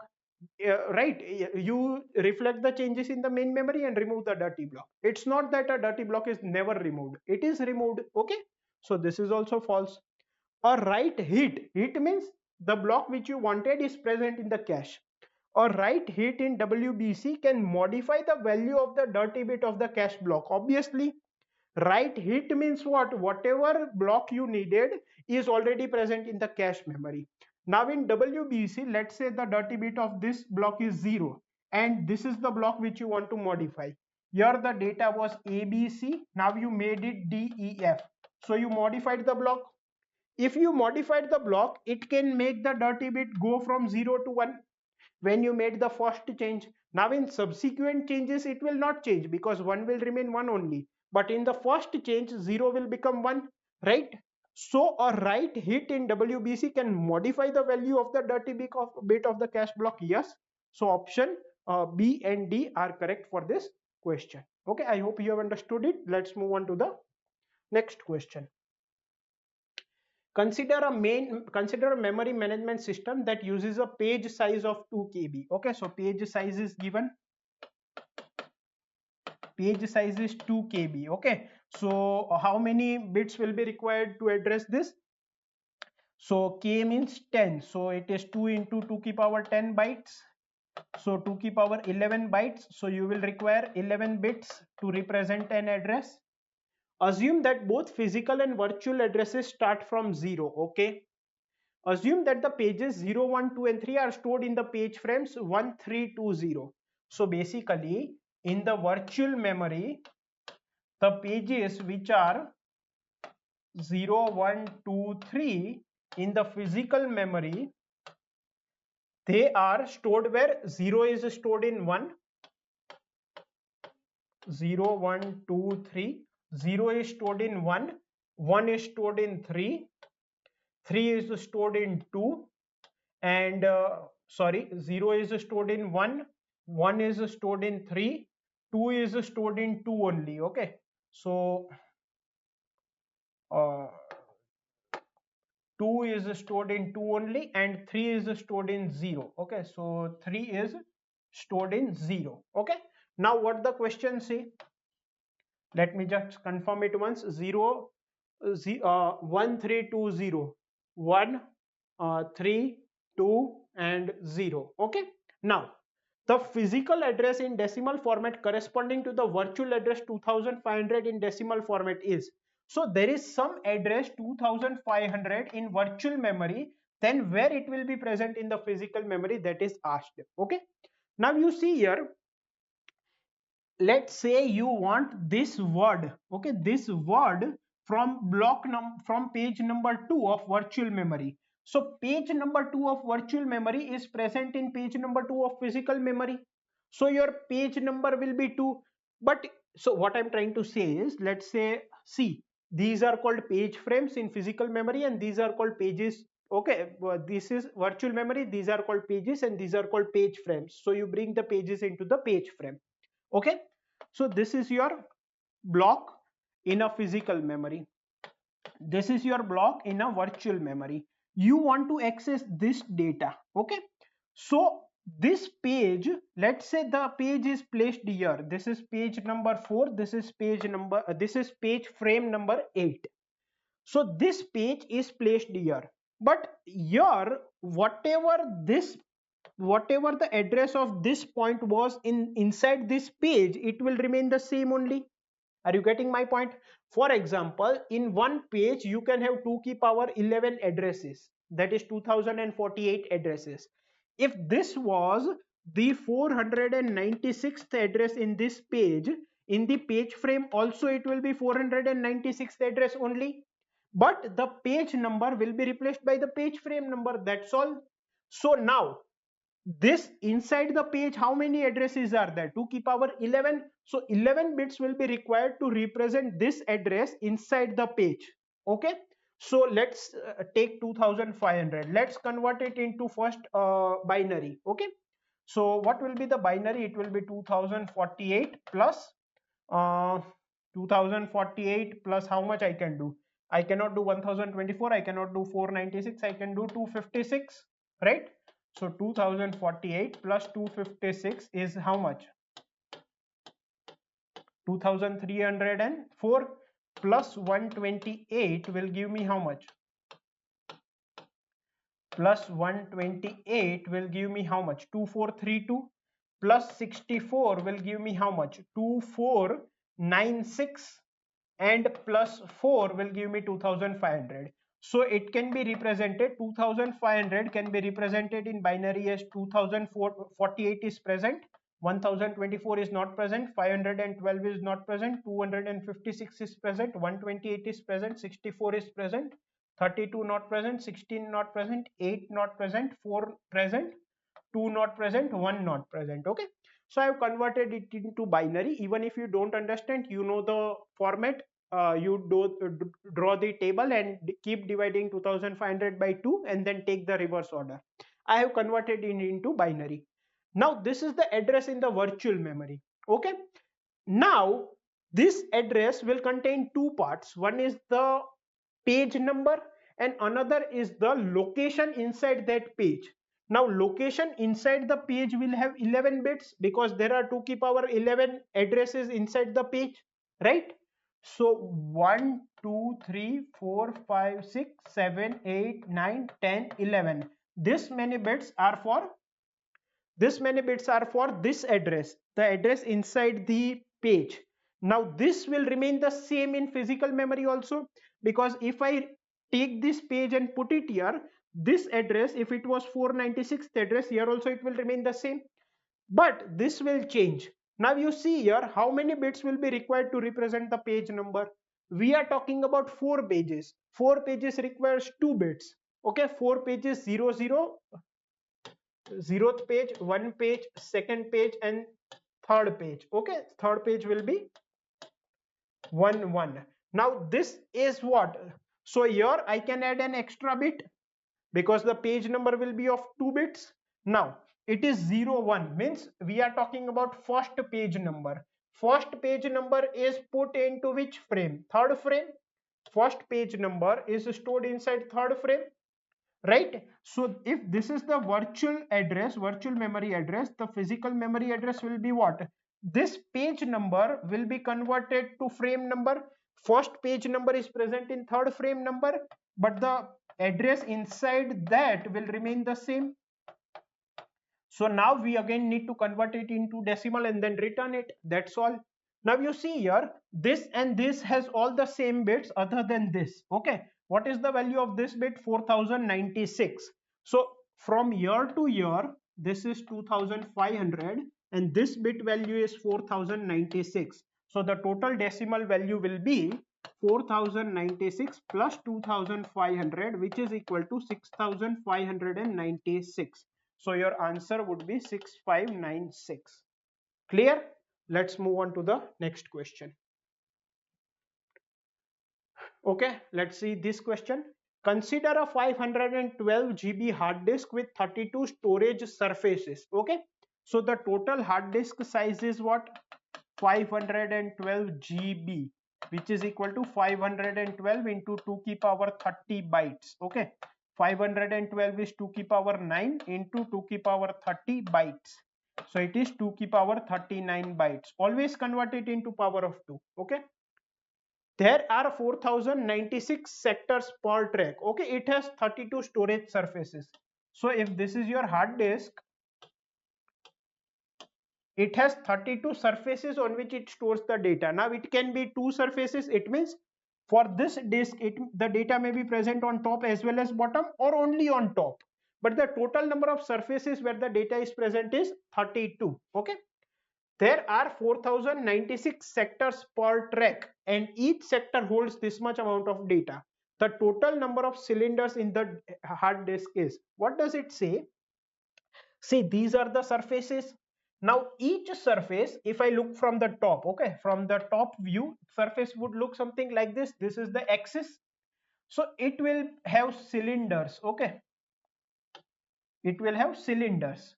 Now in each cylinder, then it would be divided into sectors. Okay, so this one portion is called a sector. Okay, this portion, or you say this portion, it is called a sector. Okay, so what does it say? A hard disk has 32 storage surfaces. So there are 32 storage surfaces, that is 2 की power 5 storage surfaces.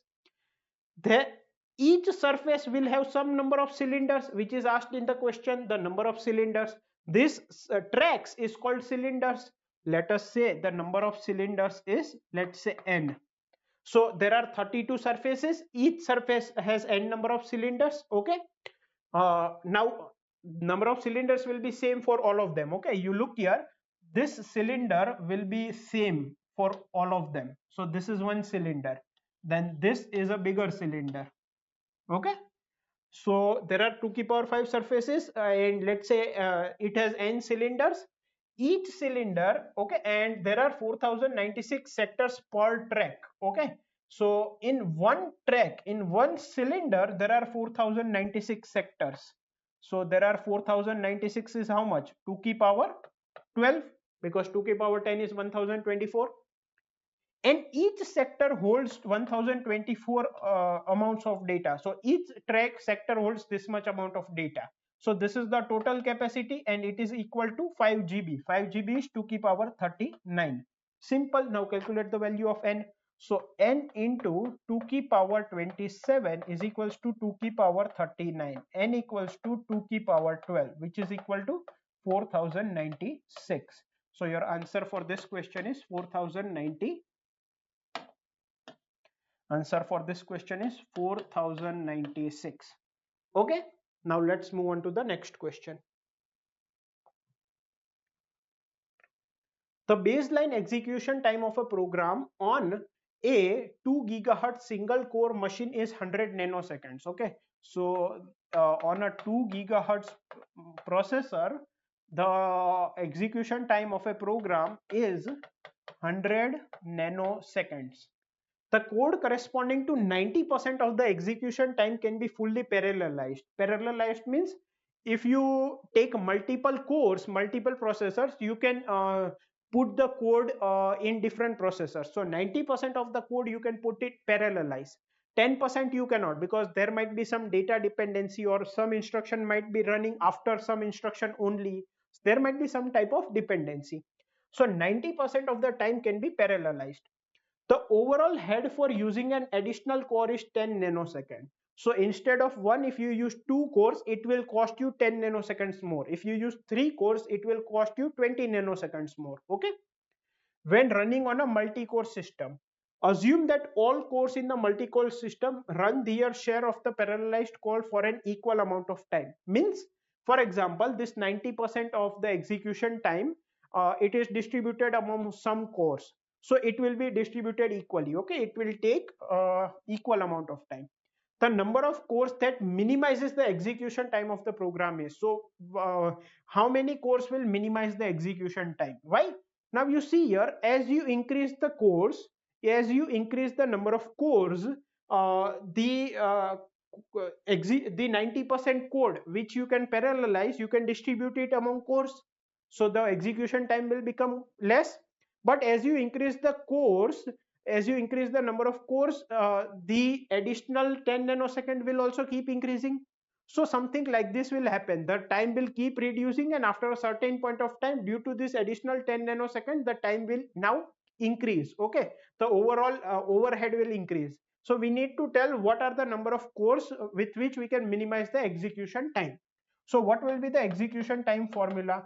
You see here, 10% of the code cannot be parallelized. So out of 100 seconds, 10%, that is 0.1 into 0.1, this much time cannot be parallelized. Okay, now the remaining 90% of the time, that is 100 into 0.9, can be distributed among x cores. And if there are x cores, then x minus 1 additional cores are there which will require 10 nanoseconds, right? So this will become what? 10 plus 90 by 10 plus 90 upon x plus 10x minus 10. So this 10 and 10 will go. So your execution time is 10 into 9 upon x plus x. And I want to minimize this value. I want to minimize the execution time. So one thing is, you can keep putting different values of x, 1, 2, 3, 4 and c, where you get the minimum value. Another is, if you want to find the point of minima, you differentiate this and make it equal to 0. So execution time dash, I differentiated it. 10 is a constant, I can remove it. So like you can keep it 10 into minus 9 upon x square plus 1 equals to 0. Means 9 upon x square is equals to 1. 9 upon x square is 1, means x square is 9, means x is minus 3 or plus 3. But number of cores cannot be negative, so minus 3 cannot be our answer. So for 3 number of cores, you will get the minimum execution time. So here the answer is 3. Okay, let's see the next question. A given program has 25% load store instructions. Okay, so a given program has 25% load or store instructions. Suppose the ideal CPI cycle per instruction without any memory stall is 2. For one instruction, you require 2 stalls. Okay, sorry, for one instruction, you require 2 memory cycles. The program exhibits 2% miss rate on instruction cache and 8% miss rate on data cache. Now you see here, data cache means you want the data, means either you are storing the data or you are taking the data. So it is load and store. Okay, so the remaining 75% of the program is using the instructions. They are trying to get the instructions. Okay, so if this is your program, then 25% is working on the data and 75% is working on the instructions. Okay, now there is a 2% miss rate on instruction cache. So out of this 75%, 2% there is a miss rate, means the instruction or the information which you want is not present in the cache, so it is a miss. And 8% miss rate on data cache. So out of this 25%, 8% you miss. Okay, so there is the data which you want is not present in the data cache and you need to go to the main memory. The miss penalty is 100 cycles. Okay, now it is said 100 cycles, it is not said for which cache, so we will consider 100 cycles for both. Okay, data cache as well as instruction cache. Okay, so the penalty is 100 cycles. Okay. The speed up rounded off to two decimal places achieved with a perfect cache, that is with no data or instruction cache misses, is. So what they are trying to say is we need to find the speed up. What is speed up? It is, so we need to find the speed up achieved with a perfect cache. So the information which we are given is not a perfect cache. It is a normal cache where there are misses also, where there is a miss also. But with perfect cache, we say that there is no miss. Okay, in the bracket they have mentioned with no data or instruction miss. Okay, so speed up is basically performance. I want to find the speed up of perfect cache with respect to normal cache. So it is performance of perfect cache upon performance of normal cache. Now performance of perfect cache will be what? Now performance is inversely proportional to time. So I can say execution time of normal cache upon execution time of perfect cache. Are you getting my point? Because performance is inversely proportional to the time. So I have execution time of normal cache upon execution time of perfect cache. Okay. Now, so we need to find the execution time of normal cache and execution time for the perfect cache. So what I will do is I will find the number of cycles for execution normal cache and number of cycles for perfect cache, right? Now for normal cache, you see uh, uh, 25. So I can write it like this, which will be equal to here I will write the number of cycles for the normal cache. Okay, so for a program 25% is 25% is the load or store instructions, out of which for 8% there is a miss, and whenever there is a miss there is 100 cycles, right? And for the remaining there is a hit. Okay, so I can say for the remaining part. Okay, so but for this 25% of the instructions, when for 92% of the time there is no miss, so these will require two instruction cycles. It is given 2, right? Now for the 75% of the the instructions which require the, which are the here you can see 2% miss rate on instruction cache. So the 75% of the code which requires instruction cache, in that 2% will have a miss and it will 100 stall cycles, and for the remaining 98% there is no miss. Okay, so it will give me what? It will require 2 cycles only. And for the perfect cache there is no miss. Okay, so for 25% of the code you will require 2 cycles, and for the remaining 75% of the code also you require how many?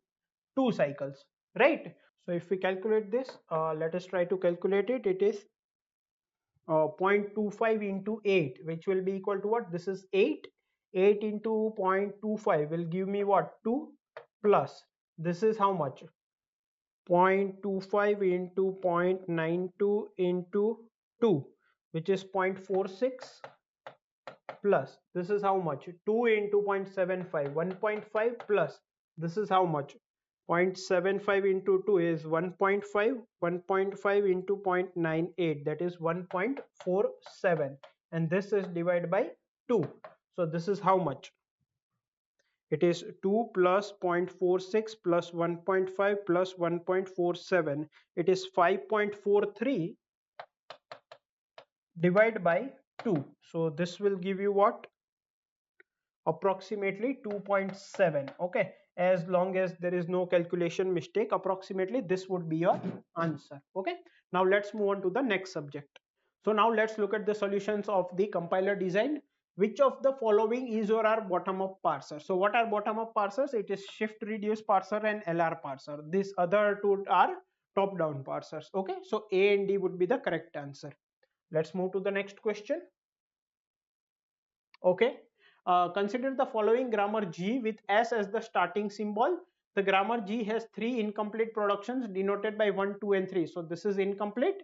The set of terminals is A, B, C, D, F. The first and follow set of different non-terminals are as follows. which one of the following options correctly fills in the incomplete production? So we need to tell what will come in 1, 2 and 3. Okay, now you see here we can go through options and it will be better. Like we need to work out a little bit, but ultimately we'll go through options.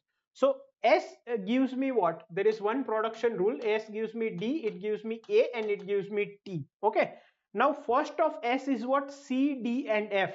It means the first terminal which it produces must be C or N, D and F. So all three must be considered as the first terminal produced. Now here the first terminal produced is D. So D has come, but C and F are not yet produced as a first terminal in any of the production. So I want a production which produces C or F, C as well as F as the first terminal. Okay, so if I look at the options for S, I have only two choices, FR or RF.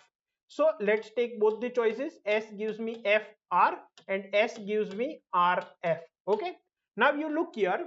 Here if I say S gives me FR, so F is fixed as the first terminal. So I can generate F, but then C as the first terminal will never be generated. So this is not possible. So S is equals to FR, options are gone. Okay, S gives RF. So here you see, if R gives epsilon, that is empty, then F will become the first terminal. So F will become, now R must give what? Epsilon. It is given R gives epsilon. Okay, so when R gives epsilon, F is the first terminal. So I have satisfied this. I still want C. Okay, now how will I get C? Through R. Okay, now what are the options for R? In this two, I have R gives CR and R gives CTR. So R gives me CR and R gives me CTR. Both of them are giving first terminal at C. So this is also done, right? Because S gives me what? RF and R gives me CR or R gives me CTR, any one of them. It will give me first terminal at C, and when R gives epsilon, F will be the first terminal. So all the first of S are satisfied. Okay, now we need to decide whether R gives CTR will be there or R gives me CR will be there. Okay, now if we look at the first of T, what is the first of T? Also first of R is C or epsilon, both are satisfied because here it is giving C, and in another production where R gives epsilon, where R gives empty, so this is also satisfied and this is also satisfied. So now we will have to work on this. So first of T must give me A, B or empty. Okay, so T has three productions. T has AS, T has BT, and the third one is empty. So A as the terminal, B as the terminal are satisfied. Okay, third should be empty. Now if I take T as what? If I take C, now I cannot decide on CTR or CR. I cannot decide between this and this right now. So I will think about T. Now for T, I have T gives me epsilon or T gives me CT. Okay. Now if T gives CT, so it will become what? T gives me CT. So the first terminal of T will also be C, but the first terminal of T are only A, B and epsilon. It cannot be C. So this is wrong. So T must give me what? T must give me epsilon.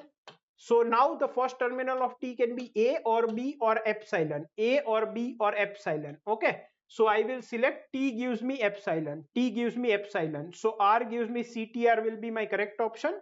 So what I did, first of all, using first of S, I told that either B or D will be the correct answer. Then I was not able to decide on the value of R, but I decided on the value of T, and hence the option B is the correct answer. Okay, let's look at the next question. Okay, so what does this say? Consider the following syntax directed definition. Okay, so we have to do as directed. S gives DHTU, and the value would be S dot value is the summation of these values. Then the other rules are given. Given MMLK as the input, which one of the following options is corrected value computed by SSD in the attribute S dot value? What final value will come in S dot value? So how will this work? You want MMLK. First of all, it will start with S. So S will give me DHTU. Okay. Now I want M. M is there. M is can be produced by D. So D gives me M. D gives me M, and D also gives me D1. Okay. So D1 is basically D only. Okay. So it also gives me D. Now I got M. I wanted M, M, L, K. M is done. Now another is again M. So again I can produce M here, and it will also give me D. So again M is produced. Now I want L. Also L is where? L is in H. So now D will not go further. So I will terminate it by adding epsilon. Now L is where? It is in H. So it will produce L as well as another H. Okay, so I have got L also.